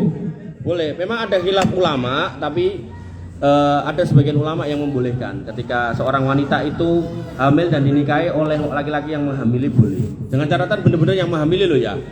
Bukan pupuk bawang, bukan aktor pengganti loh. Kalau sudah lahir udah itu di luar konteks, gak boleh. Jadi ini harus dalam kondisi masih dalam kandungan. Nikah lagi ya. Enggak usah Bu. Nggak usah. Jadi saya itu nangani kasus tuh lucu. Ada seorang A dan B, alah aku melu-melu nganggo inisial. Pokoknya iki wedok iki lanang gitu kan. Nah, hamillah beliau ini gitu loh. Ya, beliau ini hamil. Kemudian anaknya, ya mungkin beliau termasuk yang tadi memahami fikih kayak jenengan tadi, bahwasanya nek meteng ra itu di nikah gitu kan. Akhirnya dikeluarkanlah di luar nikah gitu kan. Belum nikah pas keluar. Nah, anak ini dititipkan sama budenya, yang kebetulan budenya nggak punya putra gitu. Nah, lucunya berlairan iki sing tadi itu nikah gitu loh. Kan eman gitu. Iki kemudian didakwa anak ibu dene padahal itu sakjane baik. Nah, ini akhirnya punya anak lagi 2 gitu. Nah, datang ke saya gitu kan. Kemudian saya coba pikirkan, saya coba cermati gitu kan. Wis iki digelirke wae lah. Nek budemu itu adalah nek ibumu sekarang itu adalah mbah, bukan ibu. Nah, sekarang yang kamu panggil mbak itu yo ibu gitu kan. Cuman ya tadi itu karena nggak terjadi di dalam pernikahan ya otomatis gue nyelok iki mbok, nah iki mungkin om gitu kan. Nah, saya keliran gitu, mbak nesu gitu. Karena ya jadi mbokmu ora tau ngragati kowe gitu. Ya padahal sebenarnya nasab itu nggak bisa hilang dengan tidak meragati. Makanya saya selalu katakan dalam kajian-kajian tentang berbakti sama orang tua, saya katakan semua anak wajib ngurusi orang tuanya di skala tua, walaupun orang tuanya waktu kita kecil orang peduli sama kita. Jadi jangan dibalas kedolimannya dengan kedoliman, karena itu sudah beda kasus, beda cerita gitu loh. Apa yang dilakukan orang tua masa lalu itu nanti ada babaknya yang akan dibalas sama Allah gitu loh, ada ceritanya sendiri gitu. Dan kita jangan kemudian membuka cerita yang baru gitu. Walaupun ya kita nggak bisa memungkiri ada rasa, ada perasaan yang koyok manusiawi gitu, nek wong kemudian disakiti terus pengen balas gitu. Tapi dalam konteks ini nek iso dimaafkan dulu gitu. Bahkan saya katakan sama beberapa anak yang bertanya kayak gitu, nek emang susah. Bahkan mungkin jenengan delok rupane bapake jenengan kuwi koyo-koyo pengen muntah gitu. Paling ora ya pastikan keadaannya baik-baik aja. Carane piye ya mungkin digolekke kontrakan, ditaruh situ, golekke wong sing nunggoni gitu loh. Terus jenengan ngamati sapa adoh mungkin saka Papua apa saka Afrika sana gitu. Gitu.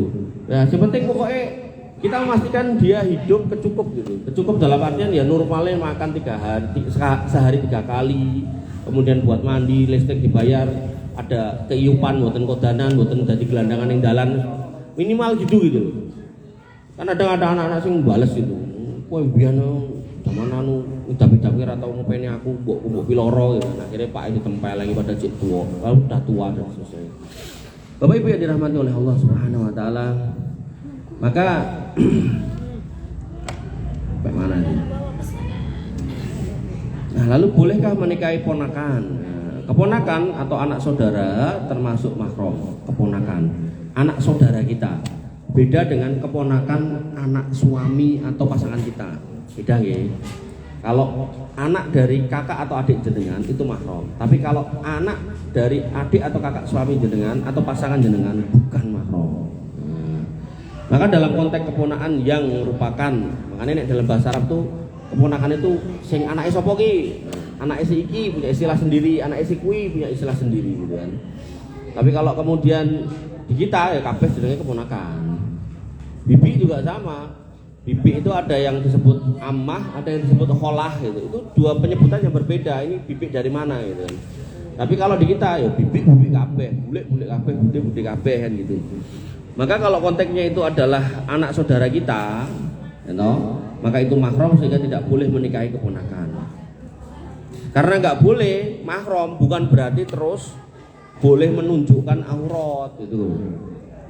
Wah, ini kan anaknya adik-adik seben sing wedok kemudian apa ngangge hot pen diwari witen ngarepe lho jenenge om ya wong lanang meneh gitu kan ume jek enom meneh mesti kan tetap ada kondisi-kondisi darurat toh. Maka hal-hal seperti itu juga harus dicegah. Jadi kan sebagai buliknya juga harus ngelekke nduk nek lewat mbok nganggo sandangan mbok sing bener. Mbok kowe nek nganggo kathok kowe ngono ora usah moro ning ngene bulik lah. Mendingan kowe ning kono ning omahmu dhewe kono rasane ngene. Karena yang namanya setan tadi dulu luar biasa. Dan Allah tegaskan akan haramnya menikahi beberapa wanita, yaitu yang pertama pada Quran surat An-Nisa ayat 23, "Qurimat alaikum ummahatukum." Haram menikahi ibu-ibu kalian. Jadi khitab konteks ayat ini kepada laki-laki. Artinya kalau jenengan adalah ibu dari seseorang anak laki-laki, maka jenengan enggak boleh menikah dengan anak yang jenengan lahirkan. Kemudian wa akhwatukum, dan saudara perempuanmu. Artinya kalau jenengan punya anak laki-laki dan perempuan itu haram mutlak selamanya untuk dinikahkan. Lah aku nek anakku wedok nikah karo wong liya kuwatire dipiloro wis ben dikawin karo dulure lanang wae gitu. Setan itu pinter banget toh. Dan banyak orang-orang yang incest itu kayak gitu. Saya mendingan bersama kakak saya atau bersama adik saya daripada harus bersama dengan orang lain. Karena saya sudah terbiasa mencintai saudara saya, dan cinta saya sama kakak saya atau saudara saya tulus. Bahasa-bahasa kayak gitu loh. Makanya mengerikan, hati-hati.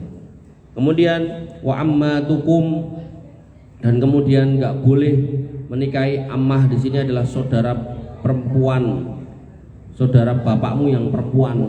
Berarti saya misal punya bapak, itu adalah bibi saya dari bapak saya, itu namanya ammah.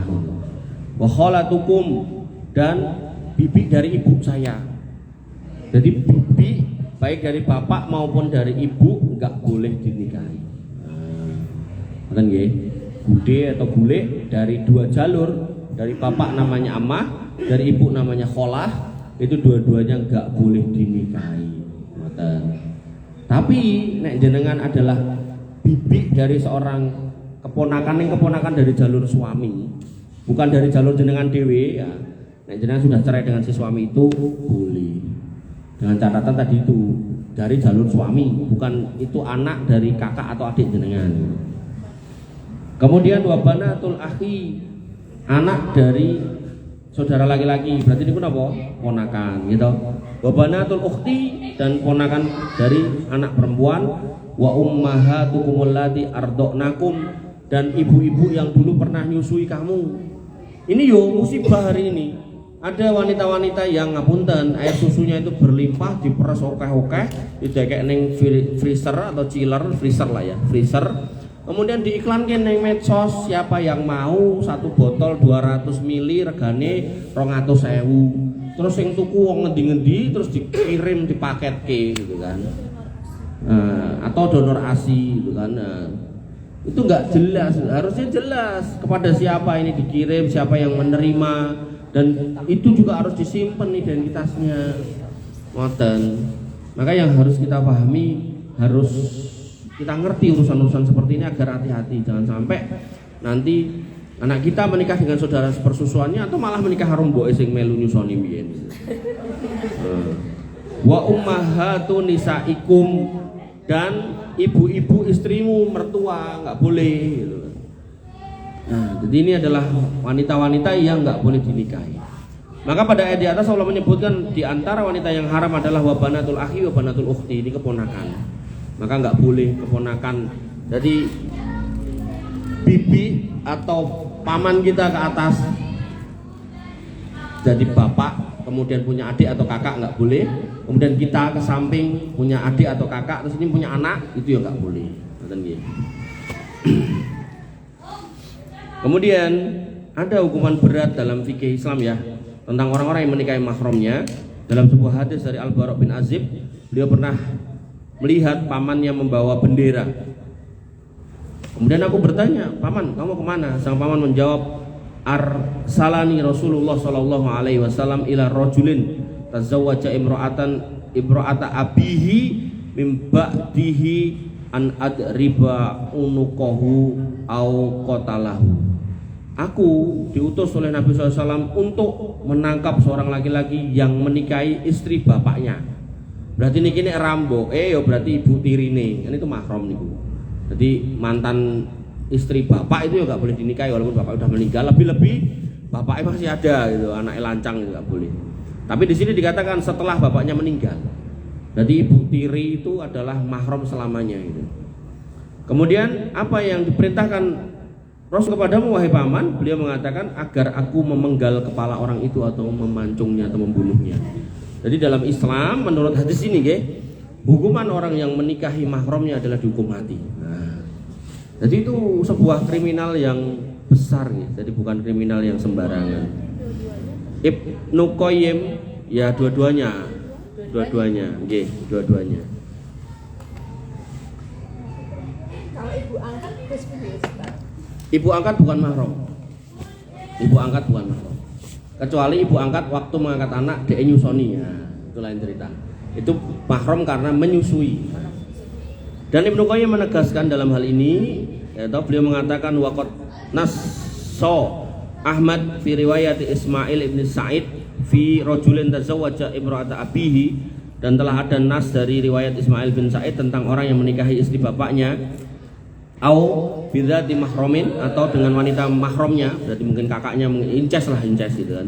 Faqala, kemudian Imam Ahmad mengatakan yuqtalu wa yudkhalu malahu fi baitil mal. Jadi orangnya dihukum mati, semua hartanya dirampas negara, dimasukkan ke baitul mal, dibagikan ke fakir miskin. Jadi dimiskinkan istilahnya. Jadi kelakuan itu dalam Islam hukumannya berat sekali. Walaupun ulama-ulama Hanafiyah berpendapat yang rodok berbeda, yaitu dihukum dengan hukuman penzina, yaitu dirajam kalau dia sudah pernah menikah, atau dicambuk 100 kali kalau dia seorang pemuda yang tidak punya pasangan atau belum menikah. Kesimpulannya ini, apapun itu, intinya dari perselisihan di atas, ulama memberikan hukuman berat bagi orang yang nekat menikah dengan mahramnya padahal dia tahu itu dilarang. Satu. Kedua, ipar itu bukan mahram, boleh dinikahi dengan syarat jangan digabungkan dengan saudaranya, baik itu saudara laki-laki kalau memang kontaknya dengan, atau saudara perempuan kalau kontaknya saya. Sehingga karena itu bukan mahram, maka perlakukan dia sebagaimana orang yang bukan mahram. Jangan berdua-duaan, jangan masuk ke ruang-ruang privat keluarga kita gitu kan. Artinya kalau pun mau numpang ke WC udah bagus nih model kayak Bu Arum itu WC-nya di luar gitu kan. Nanti nggak kemudian WC-nya ning jero kamar kan gitu. Pas ning kono garwane lagi ten mriku gitu kan. Dalah garwane pas siram ten mriku ora nganggo napa salin, nganggone kemben. Pas metu dadak kecantol sisan gitu kan. Alah wis ora karo-karuan. Pokoke kalau bisa umpami nggih panjenengan gadah rumah yang bisa didesain sedemikian rupa agar aman dari fitnah, itu lebih baik. Tapi kalau qadarullah misal ngapunten kontrak dan kontrakannya ya enek desainnya sendiri ya sudah, tinggal ditata gimana teknisnya supaya kemudian fitnah itu jangan sampai menyambar-nyambar kayak api yang membakar. Wabillahi cekap semanten wonten ingkang badhe pados masalah kalih kula. Pados masalah. Silakan kalau ada yang mau bertanya, monggo Bu, pripun? Kalau sepupu, Ya, sepupu. apakah itu mahram baik dari ayah atau ibu? Bukan, sepupu bukan mahram juga. Berarti bisa menikah dengan Boleh, ibu. sangat boleh. Sangat boleh. Karena kalau di Jawa itu katanya kan kalau yang dari bapak itu nggak boleh nikah. Ya. Dulu saya sempat punya pikiran gitu juga. Tapi akhirnya saya ketemu dengan di Solo itu ada namanya keluarga Ustadz Baroja gitu. Itu saya pernah umroh bareng beliau. Yang laki-laki temenan sama saya, si Ustadz Syarif Baroja, yang istrinya itu teman istri saya waktu SMA gitu. Itu dinikahkan, padahal yang laki-laki ini kakak sepupu, artinya anak dari Pak D-nya si putrinya ini gitu, si istrinya ini loh gitu. Terus sampai sempat berdiskusi lama di Arab sana. Boleh toh tat ini? Boleh gitu kan. Oh iya toh. Jadinya diskusinya panjang tapi akhirnya oh ya sudah gitu. Jadi memang keluarga Baroja ini senang sekali gitu mempertemukan sepupu-sepupu gitu. Makanya tadi saya bilang kalau misal ngapunten seorang duda dan janda yang menikah kemudian punya anak yang bisa ditempukkan, ya tempukkan aja sekalian. Kadang tuh juda sama janda tuh terus ini podo-podo anak gitu kan. Akhirnya ngalor ngidul goncengan bareng padahal bukan mahram malahan gitu kan. Nah, maka sepupu juga demikian. Jadi sepupu itu bukan mahram sehingga ya dihindari agar jangan sampai kemudian terjadi kholwat berdua-duaan pacaran dan takutnya nanti perzinahan. Jul, kok lewat situ? Nggih, monggo. Oh, ada lagi. Nonton. Dipun. Ada yang menganggap itu hubungannya masih terlalu dekat dan mengakibatkan keturunannya Betul. Kalau dari sisi ilmu genetika itu dikatakan dekat, iya. Ada potensi kemudian mengakumulasi penyakit tertentu, iya. Tapi kalau secara fikih ya kita harus katakan kalau itu boleh.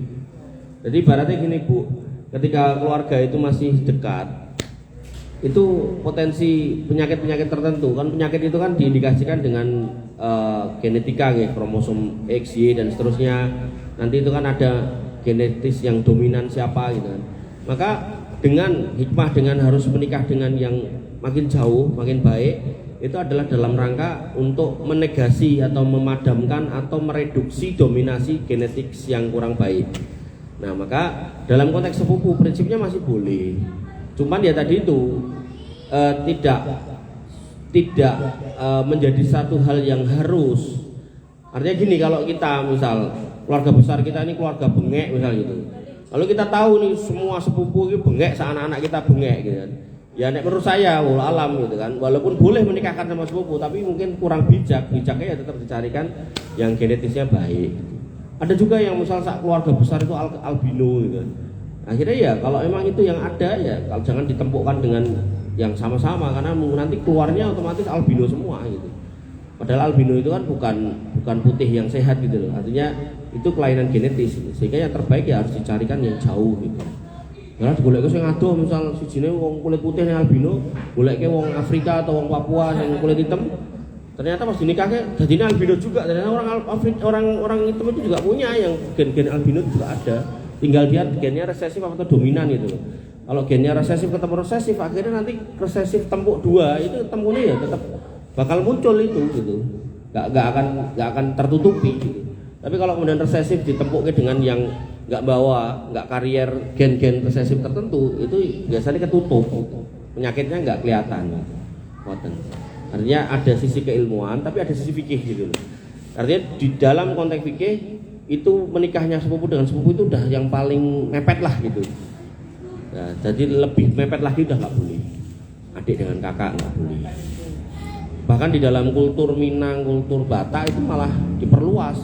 Dia nggak boleh ketika satu keluarga besar, satu marga, misal si Ombing dengan si Ombing ditemukan nggak boleh. Padahal si Ombingnya bisa jadi udah mbah yang di sono, si Ombing satunya udah mbah yang di mana gitu kan. Sebenarnya itu udah boleh banget. Tapi malah di kultur mereka nggak boleh. Di Minang nggak sama, misal Piliang sama Piliang nggak boleh, harus beda. Padahal itu boleh sebenarnya gitu. Dan kasus itu siapa namanya teman jenengan itu kan gitu. Jadi sama omnya itu kan sama marganya. Itu banyak yang nentang waktu itu. Tapi kan ada pamannya yang kemudian menjelaskan kalau itu secara syar'i memang secara adat kita nggak boleh. Mungkin alam mungkin pada waktu itu orang kalau dijelaskan ayat tak mumet gitu kan. Yang paling gampang ini podo-podo iki maka jadi tempuke. Ben aman ya boleh sing beda lah. Kok tinggal kalau Minang itu kan diambil nasabnya itu dari perempuan. Kalau Batak dari laki-laki. Monggo Bu. Nggih ke belakang dulu. Saya tadi udah nanya tuh. Panduk.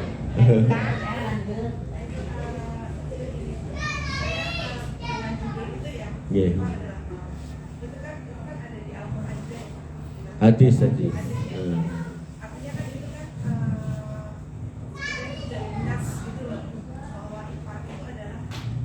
Nggih.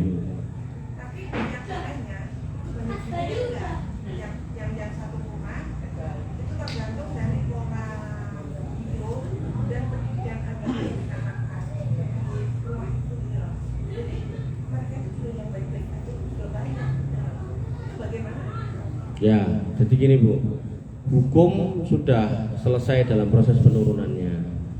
Maka ketika kita melihat ada anomali, bukan berarti anomali itu bisa menghapus suatu hukum. Gampangnya gini, peraturan kita mengatakan kalau ke jalan raya pakai helm, aturan. Tapi ternyata ada orang nggak pernah pakai helm, nggak pernah jatuh, gitu kan.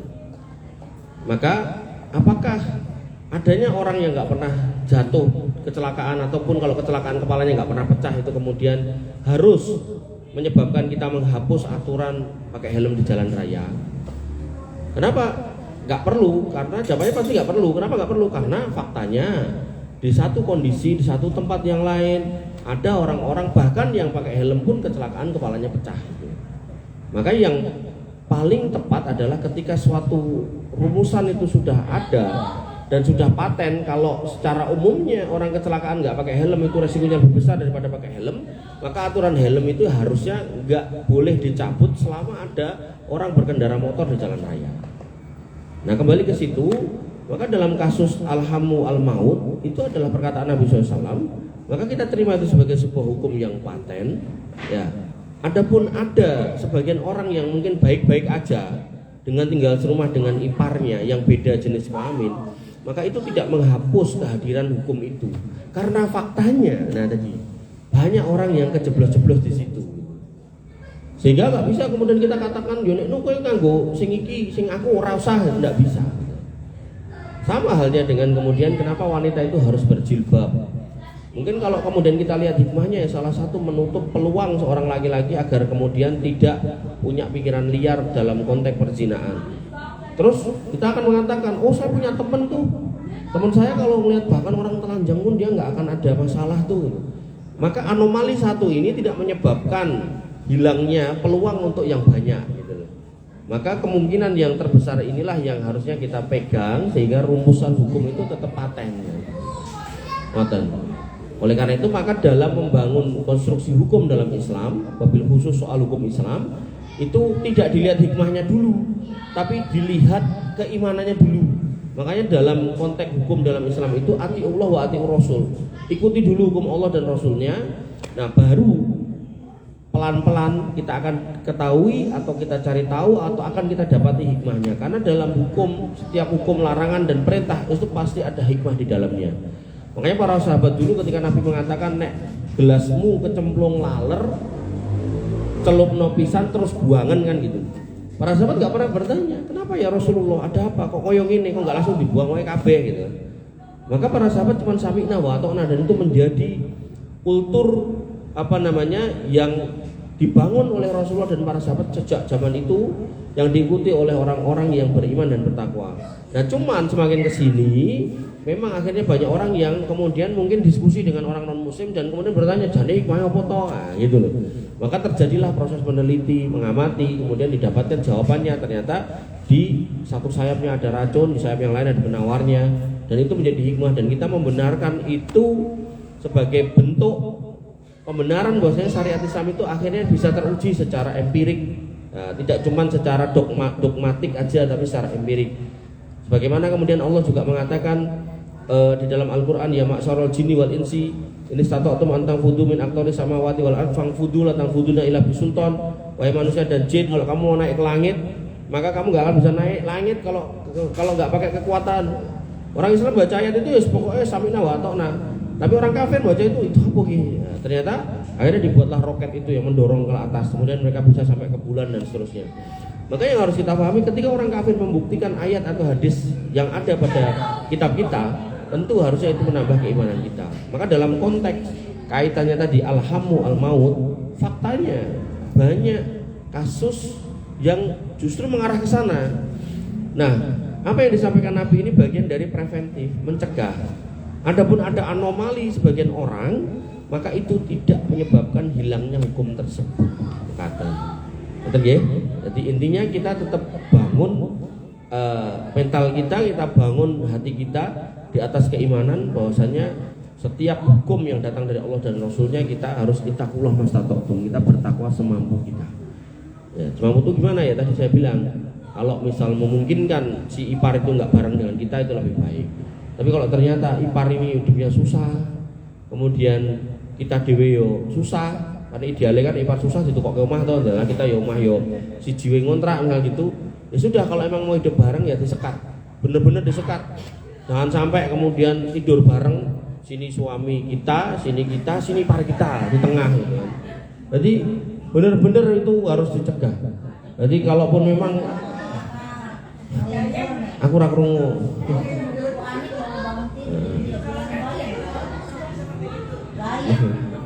Jadi intinya Pokoknya kalau bisa semaksimal mungkin dicegah. Ya kalau memungkinkan dikontrakin dhewe atau misal nelalah omahe dhewe ombo gitu kan, terus jenengan ngapunten jenengan bangunkan satu kamar sendiri rodok aduh di pojokan rumah gitu.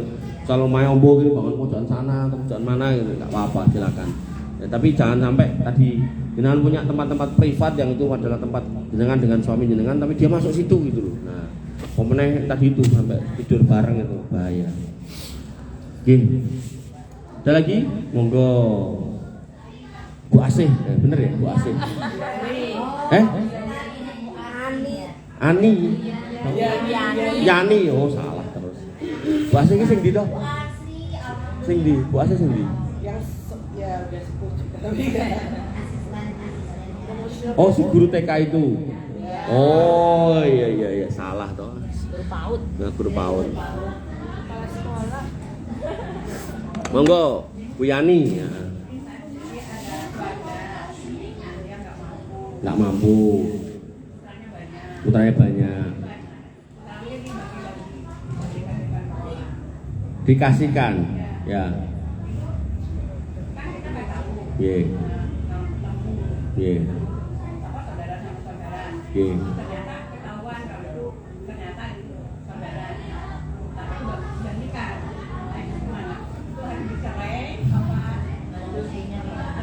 Ya tadi sebentar itu harus dikelirkan posisinya itu saudara apa gitu loh. Kalau saudara itu adalah sekandung ya cerai. Ya kalau sekandung cerai. Pokoknya kalau itu mahram cerai. Tapi kalau tadi itu saudara sepupuan ya nggak apa-apa. Ini saudara beda mbah atau satu mbah itu ya nggak apa-apa gitu. Oke, tapi kalau sekandung benar-benar sekandung itu ya harus cerai gitu. Makanya pentingnya tadi loh nasab, pentingnya nasab. Jangankan yang model ini kan dibagi karena nggak mampu toh. Ada yang sengaja menghamilkan dirinya, membuat dirinya hamil, melahir di dol enek. Regane wis sak yuta 800. Jadi luwih larang rego kucing. Nek pitik sak yuta ya apa to Bu sak kandang. Nah, lebih larang rego kucing. Ya bangkok sing menangan nek didu. Ya gitu. Ada yang dijual bayi itu 1.800.000, 2,5 juta gitu. Itu saking susahnya. Ya enggak ya dia hobinya gitu. Ya orang itu kan susah dan enggak susah itu kan relatif. Bagaimana kemudian ketika dia punya duit 5 juta iso dikembangke dari 1 juta bisa kan. Tapi nek duwe pira-pira dientekke ya akhirnya dia hidup susah. Akhirnya segala macam cara diusahake sampai ngedol anak barang nek perlu. Itu nek putri, nek lanang ngedol bojo nggih enten. Jadi diterke digoncengke ke tempat orang menjajakan diri, kadang yo masih barang yo ngono kuwi, adike digoncengke. Dingoni ngarep goleke kosmetik terus diterke nek sore, kok nek menjelang subuh dipapak gitu. Kok terus njaluk 20% gitu kan. Opah ling ngeterke arep mapak. Pripun? Amang goleki. Arep golek panen sarkem Mbak. Loh, malah wis ngerti. Nggih, nole. Nggih, monggo Bu, silakan. Nggih. Ibu. Nggih. Ya bentar. Jadi Bu Riri. Seorang ibu punya anak di luar nikah, tapi dia masih punya suami. Oh, belum, berarti seorang wanita. Nggih. Dia dari laki-laki ini dia mempunyai anak perempuan. Dia yang perempuan itu kan udah tidak dewasa ya. Nggih. Udah dewasa, nikah. Nikah itu yang nikahkan yang anak hasil dari rumah nikah. Dan itu cerita itu ibunya itu menceritakan adalah laki-laki yang hasil apa di luar nikah itu mau nikah. Jadi sudah nikahkan adiknya. Nah itu kan tidak sah gitu. Nggih, enggak sah itu. Pernikahannya enggak sah. Jadi harusnya yang menikahkan si anak perempuan tadi ya bapaknya, bukan mas kandung, mas satu kandung. Tinggalan itu udah meninggal. Nah, kalau udah meninggal wali hakim. Jadi harusnya sama suaminya yang baru, yang tadi yang dinikahkan tadi nikah ulang pakai wali hakim. Makanya sebenarnya jenengan kalau ngantarkan orang ngurus surat di KUA, ceritakan kedudukan yang sebenarnya. Jangan penuh drama. Di kampung bapak saya itu ada seorang duda menikah dengan seorang perawan. Dari duda ini, si duda ini punya anak perempuan. Anak perempuan ngene iki meneh Bu, Amit Bu. Amit minta tolong. Nah, ini bukan kurang karena mau tak makan itu. Punya anak perempuan, ini duda lanang, laki-laki punya anak perempuan iki toh. Nah, nikah sama seorang perempuan ini gitu kan. Nah, ketika nikah ini masih kecil. Bahkan yang ngetake iki ibu tiri ini gitu. Dari pernikahan dengan bapaknya ini, dua anak lanang loro. Gitu. Singkat cerita, si bapak meninggal. Nah, si bapak meninggal. Des gitu kan. Aku kok bingung. Oh, salah. Sisi lagi, ulangi, satu lagi, maaf. Yang kecil. Nah, ulangi. Ini seorang duda, dua anak bukan, dua anak laki-laki, salah. Dua anak laki-laki. Nah, ini seorang janda, dua anak perempuan, gitu. Nah, si janda ini letak ke anaknya kualon. Anak kualon bener gak? Anak kualon itu anak tiri toh. Nah, letak ke ini, berarti kan masih kecil tuh waktu itu. Ingat cerita, bapaknya mati. Terus nikahlah dia dengan ibu tirinya ini. Nah, dari pernikahan ini kan dari dulu nyeluk ini mas. Nah, terus nikah karo mboke ya. Bingung nyeluk apa, tapi tetap nyeluk mas gitu. Nah, Mas bukan kan Anak tiri dengan ibu Di sambung. iya ibu sambung.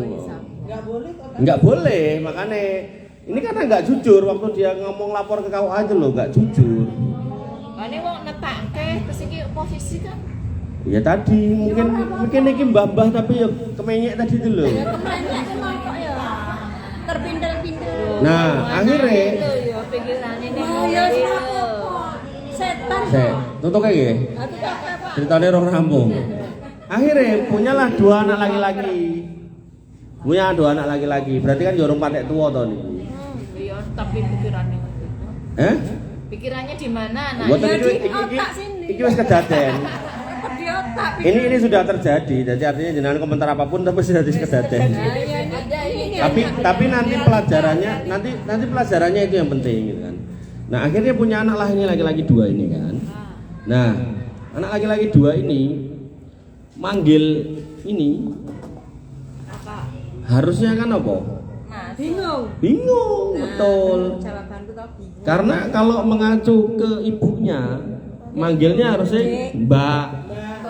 Kalau mengacu ke bapaknya, manggilnya harusnya Tante. Bingung gitu. Singkat cerita, ini ibu ini nggak mati-mati. Singkat cerita akhirnya mati dalam kondisi tua banget. Ning iki wis tua.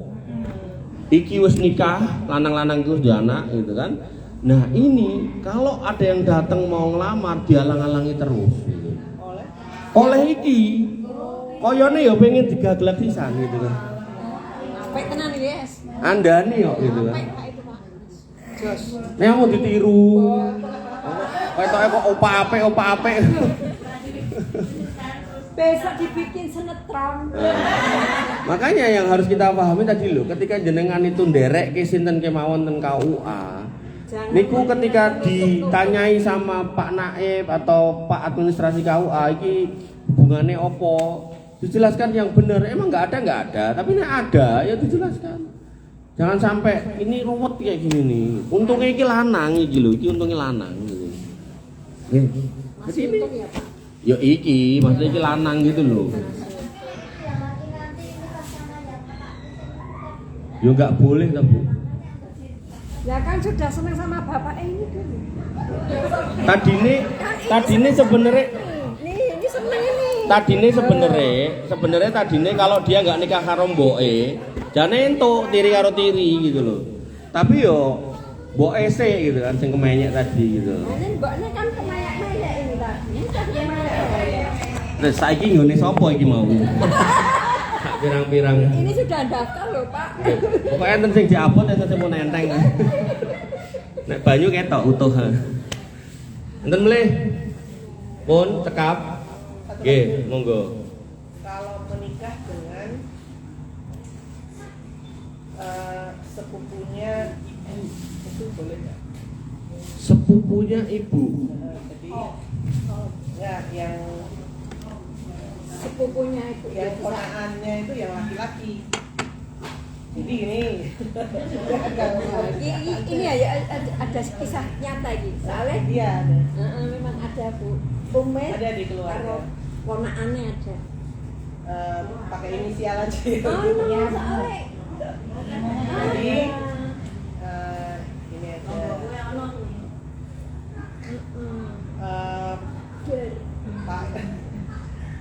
Pak Y gitu lah. Pak Y terus sama Bu E. Itu saya. Jadi ini aja ada Pak Yanto punya adik Bu Yanti. Pak Yanto anak sulung, Bu Yanti anak bungsu. Jadi jaraknya jauh. Nah Pak Yanto punya anak Bu Ani. Saya. Nah, Bu Yanti punya anak Ana. Nah, karena Pak Yanto dan Bu Yanti ini jaraknya jauh kan, anak-anaknya ini si sepupuan ini, si Ani sama Ana kan jaraknya juga jauh. Si Ani punya anak Edi. Nah si Edi ini menikah sama Ana, itu boleh nggak? Karena Bingung. jadi si Edi ini kan ponakannya si Ana.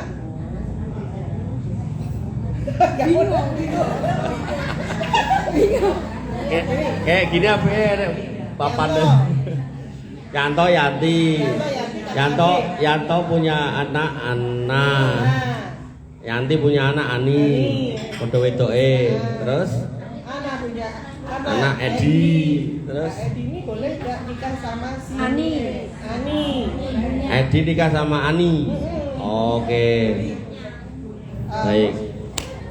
Ya, jadi kalau sepupu, oke. Ya, kalau sepupu sama sepupu aja boleh, sepupu sama sepupu boleh, maka kalau anaknya tambah boleh meneng gitu. Itu nggak apa-apa gitu. Nah kalau Om boleh nggak nikah sama ponakan Pak? Tadi kalau ponakan itu adalah adik dari saudara laki-laki atau saudara perempuannya langsung itu nggak boleh. Tapi kalau ponakan itu adalah anak dari adik dari pasangannya, maka itu boleh dengan catatan pasangannya diceraikan. Kan gini Pak, ini ada jenenge Mbak Sri, nah gitu ya, punya anak namanya Ismi gitu deh. Ya. Itu nikah sama adik ibu ini namanya Yanto. Sik. Boleh nggak? Jadi Iya, ini iya. anak laki, ini perempuan. Yanto bermasalah. Wah ya, Yanto bermasalah. Jadi gini Pak, ada keluarga. Ada punya Anak. yang 10 yang di Barep punya anak perempuan. Terus nikah Cucu. sama adik ibu itu mau. Adik ibu. Iya. Tante nih. Nikah karo Bukan Umi. Jadi anak Mbak Yu tuh nikah sama adik ibu. Anak Mbak Yu yang barep itu nikah sama adik ibu. Ibu siapa? Ya ibu. Jadi aku anak barep. Aku anak barep punya adik laki-laki. Terus aku punya anak perempuan. Tak nikah ke karo adikku. Iya, itu boleh enggak? Untuk omnya nggak boleh berarti. Tapi sudah terlanjur ya, Pak. Cerai. Ya sudah mati malah. Kalau aku kita ya oke. Karena gini. Boleh. Dan itu beda agama, Pak. Iya. Anaknya beda agama. Ya udah ruwet ini. Nggih. Pokoknya intine nggih, dari obrolan kita pentingnya belajar agama nggih Bu, agar hidup niku bisa tertata dan enggak ruwet. Dah nggih? Dah? Dah toh? Dah? Kita tutup nggih dengan doa nggih? Ya siap. Kalau masalahnya bar maghrib terus enten melih, tapi terus solo. Yeah. Bismillahirrahmanirrahim. Alhamdulillahirabbil alamin, hamdan syakirin, hamdan naimin, hamdan yuafi ni'amahu wa yukafi mazidah. Ya Rabbana lakal hamdu kama yanbaghi li jalalika wa azimi sultanik. Rabbana lakal hamdu anta nurus samawati wal ardi wa man fihinna wa lakal hamdu anta thayyibus samawati wal ardi wa man fihinna wa lakal hamdu. La ilaha illa anta subhanaka inna kunna minadh dhalimin wa illam taghfir lana wa tarhamna lanakunanna minal khasirin. Allahumma ighfir lil muslimina wal muslimat wal mu'minina wal mu'minat al ahya'i minhum wal amwat innaka samiun qaribun mujibut da'wat wa ya qadiyal hajat.